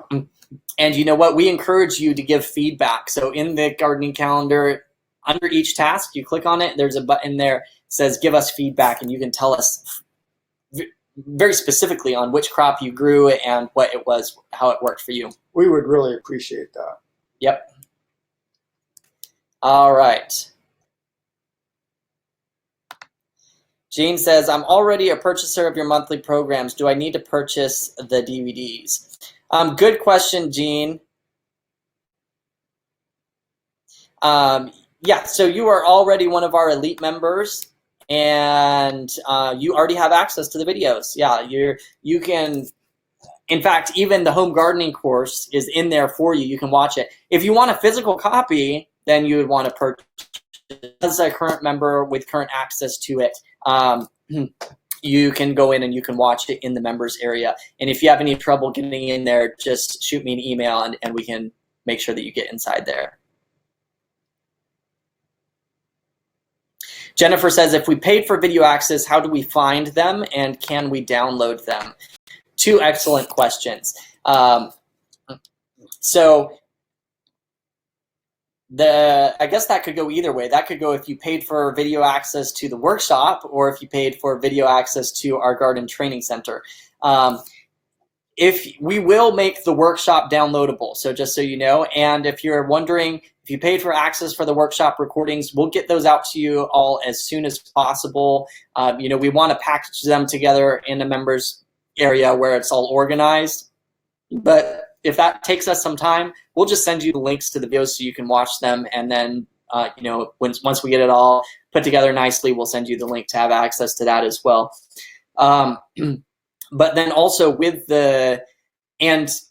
those links and where you find that is in your email, because we send you access by email. So when you sign up, if you sign up for the gardening calendars and our garden training library and all of that, then you're going to get access through a link in your email. It will say, click here to log in. It'll give you your login information, and then you access it by that.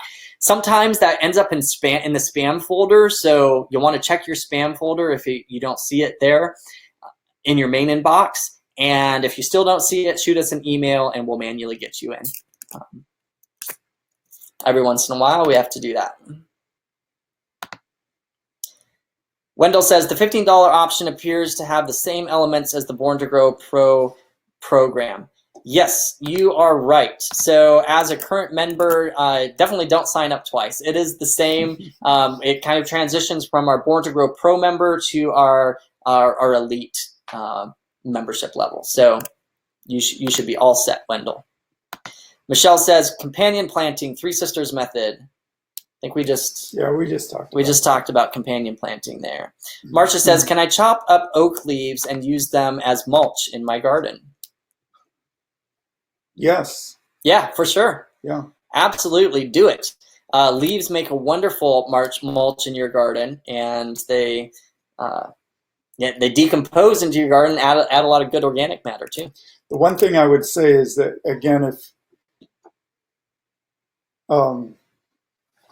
thinking about the same reasons that we gave for making rotations with your crops, if you can get a mix of different kinds of leaves, that would be better than only one kind of leaf, because the one kind of leaf is going to add its own unique contribution to the soil, but it would be more balanced if you had a variety of different kinds of leaves. Yeah. Great question, Marcia. All right, Katie says, do you till in your mulch, or would it depend on what type of mulch? Which mulch do you recommend? That's a really good question. We are still learning and experimenting in our garden, and we have typically tilled our mulch in.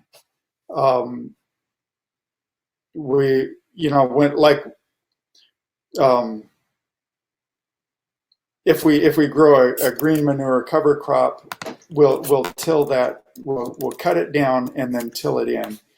Or if we add compost to our beds, we'll work that in, at least in the top few inches.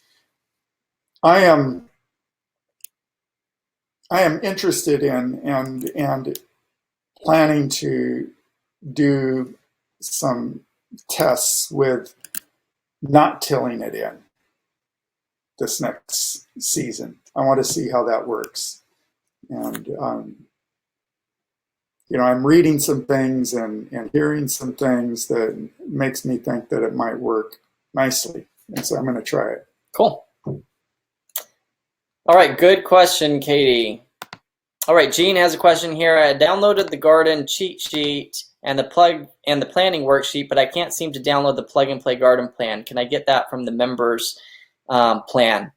So the plug and play garden plan, Jean, if you go to the resource center, there's a link, and you actually have to sign up for it. It doesn't cost anything. It's free for you there, but you have to enter your name and email, click. It might say complete order. It's $0. It doesn't, you don't pay anything for it. But then you get access to our there's actually a page where it's on, and we have more, information about it and stuff. So you'll get emailed a link to where you log in to access the plug and play garden plan. And then there is a downloadable version where you can download it and print it out. So I hope that answers your question there. It's in the members area. And if you're a current member with us, it's in the members area there as well. If you have any trouble finding it, just shoot us an email and I can send you a direct link to it. All right. Deirdre says, I have not been able to change the calendar. I hate turnips, for example. All right, I'm trying to figure out exactly what you're getting at here. I understand that you hate turnips, but with the calendar, you don't have to grow turnips. You can just leave them off if you don't want to grow them, and you can choose to grow something else. So you don't actually have to remove them. You just leave them off and not in your. So you only click on the crops that you want to grow, and those ones will get dropped into your calendar. And then the ones you don't want to grow, you just leave them turned off. Yeah, the other ones are all there listed on the left-hand side, but they don't go onto your calendar until you click them. Yeah. And if you never click on them, they'll just stay over there on the left. Yeah. So if you hate turnips, then don't grow them. Yeah. All right. Katie says we've had a lot of smoke from the California fires. I believe that affected our harvest last year. Paul, is this true? It could be. If the smoke is blocking the sun, which will reduce photosynthesis, it'll have an effect. Yeah. Everything in nature can have effects. Yeah. For sure. Good question, Katie. All right, Michelle, is there anything that chicken poo will not benefit? Will not benefit. Well, if the chicken poo is extremely fresh, then it could burn some plants. But otherwise, if it's composted, if it's decomposed, I can't think of anything that it would not benefit. Yeah. I think it would be a benefit for just about everything. Yeah. Yeah, go for it. All right. As long as those chickens are grown in a natural way. If they're grown in like a CAFO, where they're just all packed in there, and they pump them up with hormones or antibiotics and all that kind of stuff, I would stay away from that. So any manure that you purchase is most likely coming from a CAFO. That's a centralized animal feeding operation. So that's these huge chicken houses or feedlots for cows. Chances are you're going to have GMOs, you're going to have hormones, you're going to have antibiotics in it. And so we really don't recommend purchased manures and fertilizers like that. But if you can get them from your own animals or from your friends or neighbors, and you know how those animals are being cared for, go for it. Yeah. All right, Sylvia's got two really good questions here. Number one is, do you know if grass cutting can be used in beds as mulch or to prevent weeds? And number two, we notice some farmers in our area tilling up the earth 3 to 4 times per season. Why do you discourage this? Those are great questions. So you want to do the grass cutting, and then I'll do the tilling? All right. Yes, grass cuttings, you can use them.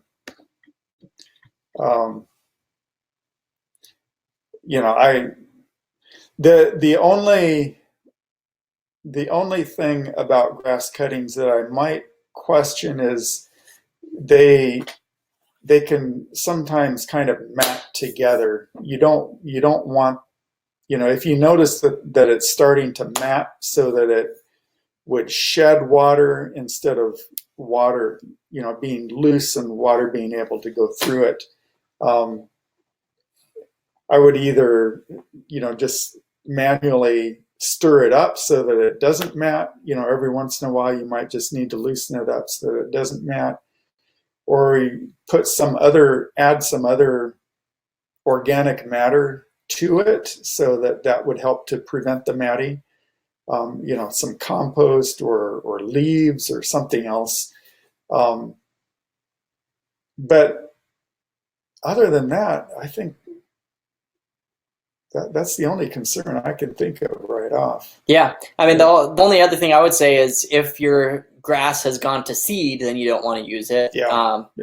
That might be somewhat obvious, but good question on that. All right, and then the second question was, you notice your farmer is tilling up the ground 3 to 4 times per season. Why do we discourage this? There's a few reasons why we discourage it. Number one is you want it can really affect your soil structure. You want your soil structure to be nice, soft, crumbly structure, like a chocolate cake type structure that has crumbles.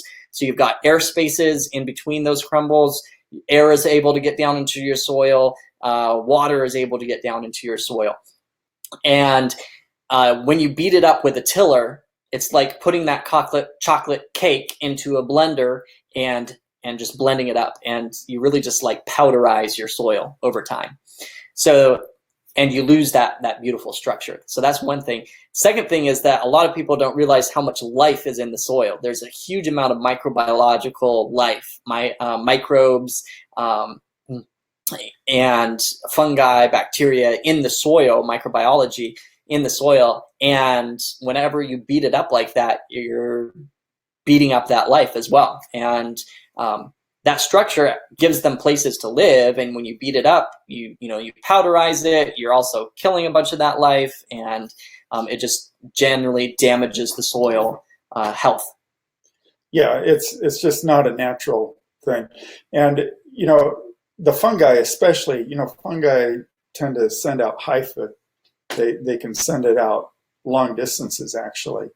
And that's a very healthy thing for the soil, and those fungi do a lot. It's the bacteria and the fungi both play a huge role in the actual transfer of nutrients from the soil into the roots. They are the primary mechanism by which nutrients go from the soil into the roots. And so when you beat up the soil by tilling it like that, you're especially destroying the fungi. Mm. You know, it's just all up. The bacteria are disturbed also. You're messing up their habitats. It's the bacteria and the fungi play a large part in the making of that crumb that Paul was talking about, that you like to see in an ideal soil. And so you just don't want powder. That's not natural. Yes, and yeah. it's not good.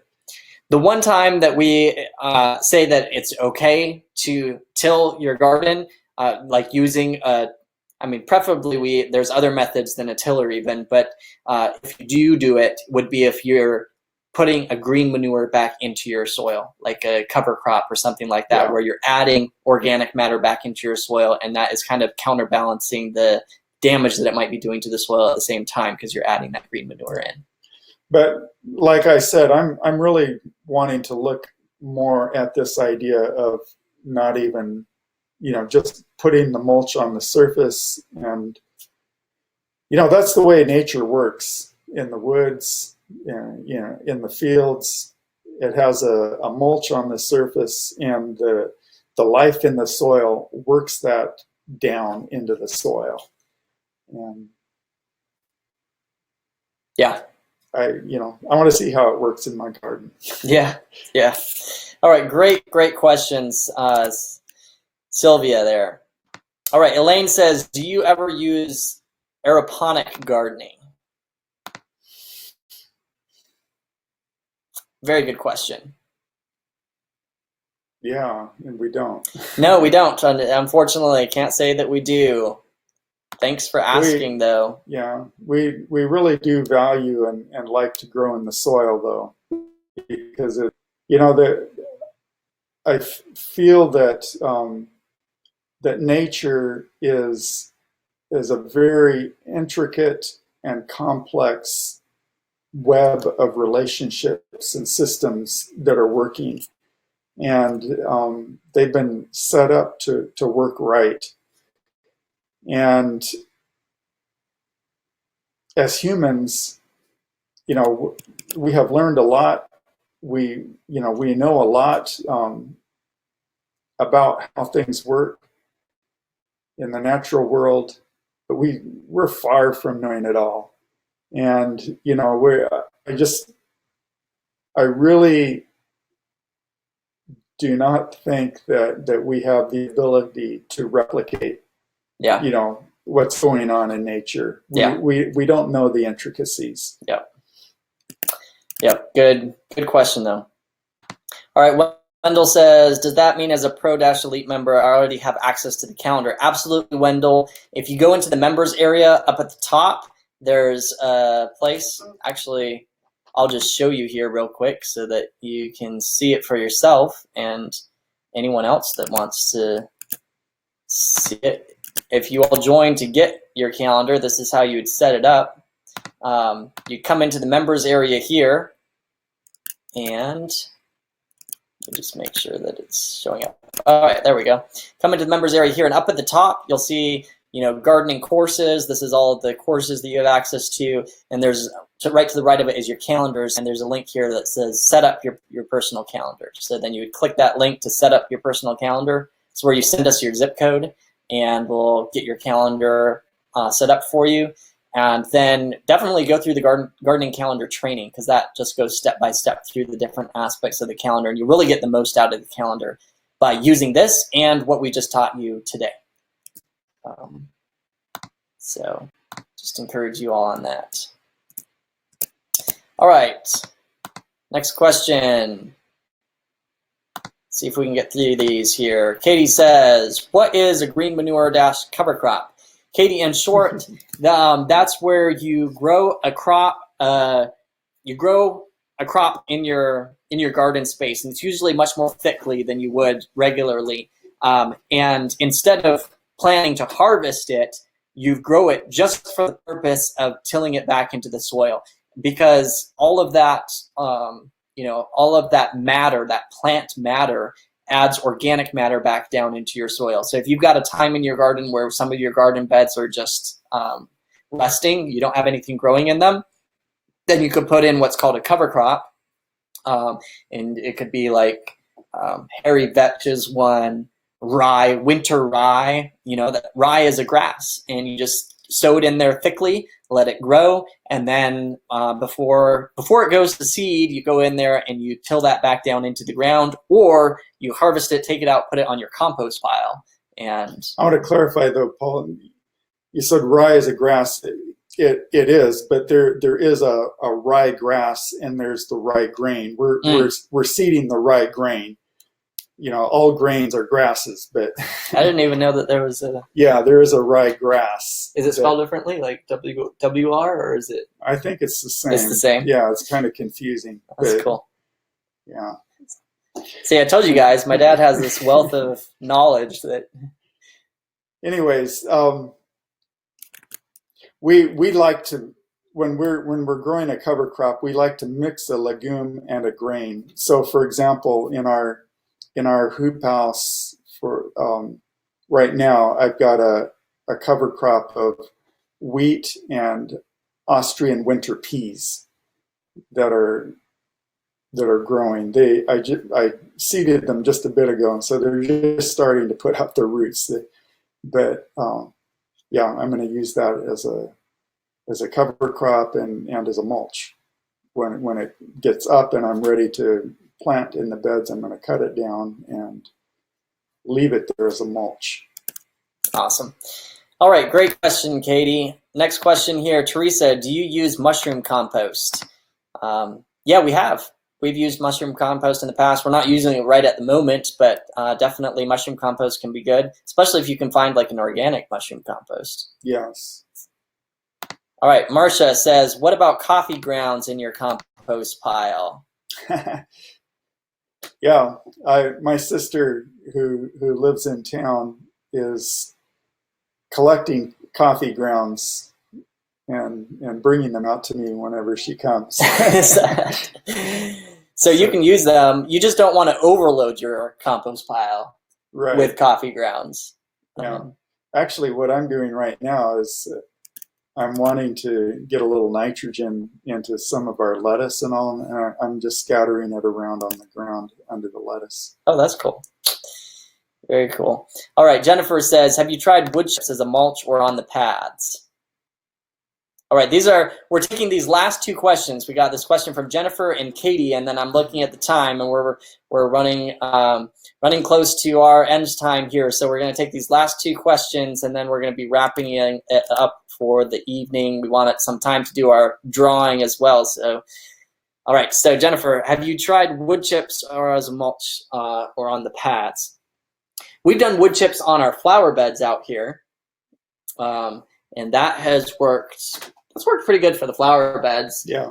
And I guess on the farm we did do wood chips for one of the pads for a couple years. Anyways, we've had mixed results.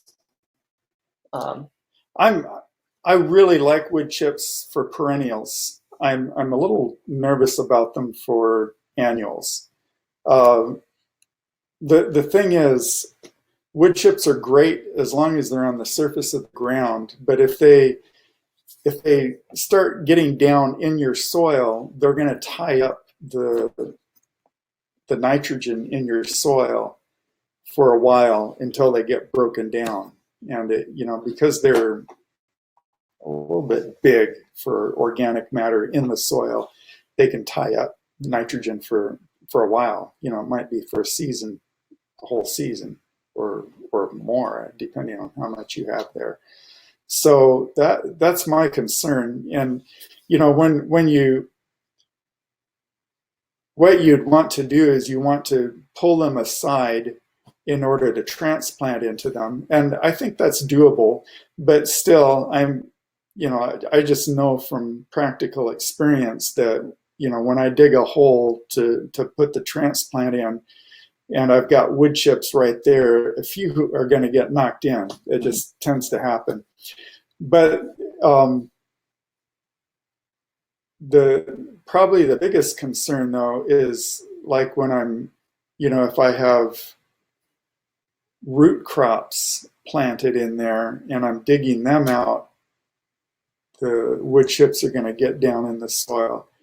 And how to direct seed into wood chips, I guess you can do it by pulling them aside for a long row. I don't know. I'm a little nervous about using wood chips in my garden.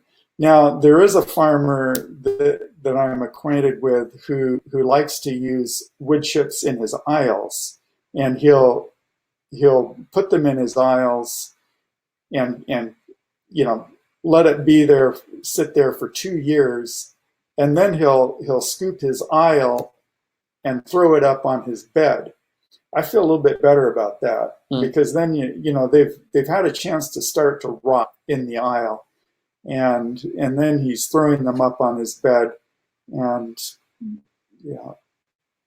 so that they're kind of like a mulch on the surface there, but they're partly rotted, and I feel better about that. Great question, Jennifer. I've just been notified that we've missed some questions back here, so I'm just scrolling back, and we're going to catch a few of these here. All right, so let's make sure we get them. Lucy says, how do you feel about burying the spent plants in the bed they came out of instead of throwing them into the compost bin? Lucy, that's a great question. I would just say the one thing you want to be careful of is if those plants have any disease on them, you're just keeping that disease in the soil there. And so that's one reason why you may want to put them on the compost pile instead of burying them in the bed that they were growing in. Another reason, it depends on how deep you're burying them, I guess. But again, and how much vegetable matter there is. But again, the decomposing plants could kind of act like the wood chips that I was just talking about, and tie up nitrogen in your soil as the microbes try to get those plants decomposed, and not leaving nutrients available to the plants you're trying to grow. Yeah. All right, Micah. All right, we got. Thanks for letting me know that I missed some questions back here, including yours. Micah says, I've been researching market gardening and would like to begin doing that, but my current garden plot is only 25 feet by 50 feet.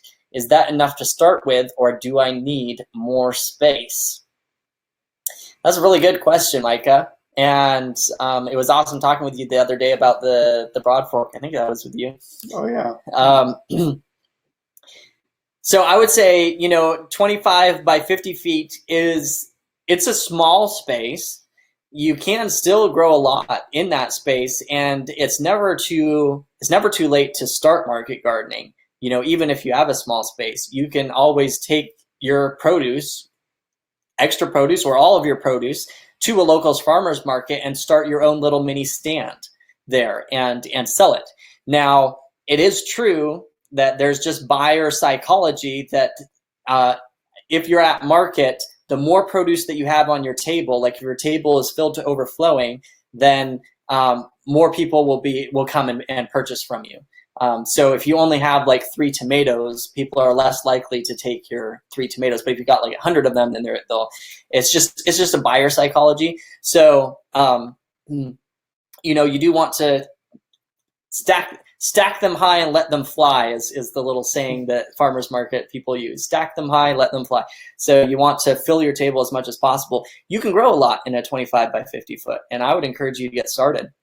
You know what? I would really encourage you to try. You can consider your own home your first market. Whatever you consume yourself, that's money saved, which is money earned, basically. Yeah. But secondly, you can find friends or neighbors. You don't have to grow, a full market garden. You can just start by trying to make that space as super productive as possible. And once you've got that down pat, you'll be ready to grow. And you don't have to buy land. You don't even have to rent, a farm to be a market gardener. There are a number of people who are market gardeners growing in people's backyards or front yards or things like that. You can look that up. There's a guy by the name of Curtis Stone up in British Columbia who's really made an art out of doing that. All right. Andrea's got a good question here. Says, I wonder about rotating odder things like sunflowers. What should be before and what should be after in the rotation, and any companions for them? I would say, that sunflowers are a little bit of an odder thing. You may actually want to just look at putting them in a totally separate location and then just rotating some flowers in their location. Because they're so big. Yeah. So that's. But if you wanted to include them in the rotation, I would put them in with the leaves. Remember, it was leaves and flowers. Leaves and flowers. Yeah. All right. Cynthia says, when you grow kale as a microgreen, how do you use part of the plant to transplant in the garden? Cynthia, just in short, I wouldn't use microgreens to transplant into your garden. I would start your starts separately, because microgreens don't grow tall enough. They don't grow long enough to really be a good transplant. So yeah, I would plant transplants separately. All right. Any other questions here? All right. Katie, when is the best time to modify your soil? Before winter or just before spring planting? Yeah, if you could do it now, even now, that would be preferable to spring. Spring isn't bad either, but if the longer it can sit in the amendments can sit in the ground and kind of marinate, it's better. The better. Yeah. Yeah. Awesome. You guys are fantastic. All right. So that's our last question for the evening. We've hit 9 o'clock and the clock is ticking. You guys have really been troopers here, sitting through 2 full hours. And we don't want to leave without doing our drawing here. Mm-hmm. So let me... Lifetime membership? Lifetime access to the calendar? Wow. No way. No way. All right, so I'm going to export a list of everyone who has attended live so far this evening.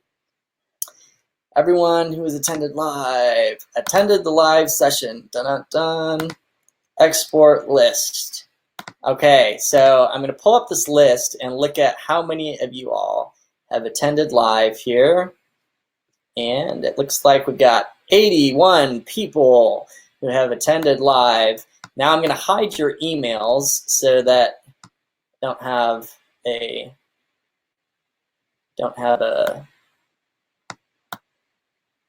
well, they're at least half hidden there, because I don't want you to feel like we are giving your emails away. And then I'm going to go and pull up the random number generator. And I'm going to do this right here in front of you guys so you can see this is 100% legit. 81. Ready? Drum roll. Let's see. Who's going to win lifetime access to our gardening calendars? Are you on the edge of your seats? You on the edge of your seats here? So I'm going to zoom in. Boom, boom, boom. So I'm going to put the max here at 81 because it's 81 of you. Ready? 3, 2, 1. Boom. Number 8. Oh, man, that was number 8. I was like, that was fast. All right, so I'm going to jump back off of here and take you over to our list. Who is number 8? Who is number 8? Bam! Katie! Whoa. Actually, I think it's actually Anne. Yeah, because the first one is just the first name. Yeah. Ah, man, sorry, Katie. The winner is Anne. Anne, congratulations, Anne. Everyone clap for Anne. Oh, man, I'm so sorry, Katie. I just got your hopes up. I am so sorry. I'm so sorry. And you are the winner. Congratulations. Congratulations. Everyone, congratulate Anne for winning lifetime membership to the gardening calendar. And just want to remind you all that the gardening calendar, you all, Michelle says, give it to Katie too. You know, we should do that. We should do that. Katie, we're going to go ahead and give you lifetime membership too. How about that? You know, we like to go up and over. We like to over deliver. I hope you guys have felt like we've over delivered in this workshop. Has this been a blessing to you? Has this been helpful to you? We just really like to over deliver for you guys and give you everything. So congratulations, 2 winners, Anne and Katie. That was our slip up, and you just benefited from it. That's the way we roll here at Born to Grow. So congratulations to you all. And just want to remind you once more that now is the time to jump in and grab your free month. Let me pull up our little slide here. And I'm just gonna jump right ahead here. And so we just did the giveaway. Ann and Katie, you guys are the winners. Free lifetime access. And then just want to remind you all, now is the time to get your free month of the gardening calendars and or grab the 50% off. This is a special just for our workshop sale in the Resource Center. You can get our home gardening course, their full course on flash drive for 50% off. So you definitely want to go and check that out. Michelle says, do we have to do it now, the free month? Yes, the clock is ticking. So these offers, actually, I'm going to pull up the Resource Center so you can see it here. So when you go over to the Resource Center, and I'm just going to make sure that that link is available for you here so that you can see it. I'm going to remove it here and then publish it again so it pops up on your screen. So I just pushed up a link that goes over to the Resource Center, and I would encourage you to go over there this evening because the clock is ticking, and it's not going to be available. It's only going to be available until tomorrow at midnight, all right? So I'm just sharing my screen here. So in the Resource Center here, if you would like to own this workshop, all of these recordings, if you'd like to be able to go back and access them, lifetime access, as long as we can make it available, you can still do that until tomorrow at midnight for a discount for just $37. You'll just click the Order Now button, and you can own this workshop for yourself. Of course, in the Resource Center, we've got all of our other free goodies here, Plug and Play Garden Plan, Garden Worksheet, etc. But right down here is where you want to grab your free month to get your own click and drop gardening calendar. So you'll click this button. It'll take you over to the page here, bonus access, just for you guys, 1 month free. And you can scroll down, and there's actually more videos going step by step through these are taken from some of the training videos that we did, so you can see how the calendar works. I mean, you've seen it this evening and stuff, but there's a whole bunch more information on what's included. Click get your free month, and you'll drop down, and you can sign up either for the basic level or the elite level. And we can't wait to get started with you. Just make sure to do it, like I said. Do it now before time runs out. And then right next to it here is where you can get 50% off on the home gardening course. You'll just click that. It'll take you over to our page that has all the information. We have 12 modules in the gardening course. Everything from planning and preparing your garden to your soil, building up a healthy soil, soil fertility, getting that soil test, making sure your soil has a good structure, crop rotation, go in quite a bit more depth into crop rotation than when we did with you here. Direct seeding and transplanting, the difference between them, which ones you want to direct seed, which ones to transplant, how to transplant your plants, how to start your starts so that they'll thrive. Cultivation goes into how to keep your garden weed-free, without spending hours on your knees, how to trellis your plants, watering your plants, how to deal with pests and diseases in a natural and organic way, how to harvest and store your veggies for storage crops, season extension, how to extend your season earlier in the spring, later in the fall, and then specific tips on winter gardening itself, and then gardening connections, and just how kind of a spiritual connection with gardening as well, and how we can learn more about our Creator and learn more about God through the garden as well. So all of that, you can get it for life here, 50% off. You just hit order now, and there's actually 2 levels there as well that you can grab it for 50% off. So just highly encourage you, go. And the clock is ticking, so go jump over to the Resource Center, and those will be available, like I said, once more until tomorrow at midnight. And we are just so excited for every one of you that have already grabbed your calendars. A huge welcome to our gardening family, our gardening community, especially those of you that jumped in our elite level. Make sure you get in the Facebook group. That's where a lot of our interaction happens. We've got a awesome little community in the Facebook group there. It's been really fun seeing you guys chat with each other in the chat. Yeah, I wish we could get to know more of you. So yeah, we want to get to know you. I feel like we started to get to know you here. Yeah, so please come join us. Come join us. Join the Born to Grow family, and we hope to get to know you more. Otherwise, we just really appreciate every single one of you for jumping in with this garden planning workshop. And Michelle says, can we print our calendar? Yes, absolutely, you can. There's training in there showing you how you can print it out. You can print out the different views. You can print out a checklist of what to do every single week. So there's a lot more information on how you can do that in there. So check it out. And Micah says that you'll see us at Agra. Good deal. That's for those of you that don't know, that's a gardening conference. So look forward to that, Micah. All right. I think that wraps it up for our garden planning workshop. You all are troopers. You stuck with us to the end, and I just want to congratulate you all. And please keep in touch with us. As you finish out your garden plan, as you go through this next year, let us know how this workshop has impacted you, and we would just really love to hear back from you. That's one of the things that fires us up the most, is when we hear how the training has impacted you and made a difference in your garden. So we're really looking forward to hearing that from you. Yep. Anything you'd like to add, Dad, do you think, before we sign off? Well, I just want to thank you all for, it's been a lot of fun for us. Yes, it's been a blast. We love it. To be interacting with you and sharing with you. Yes, so, yes. And to get your feedback as we do it.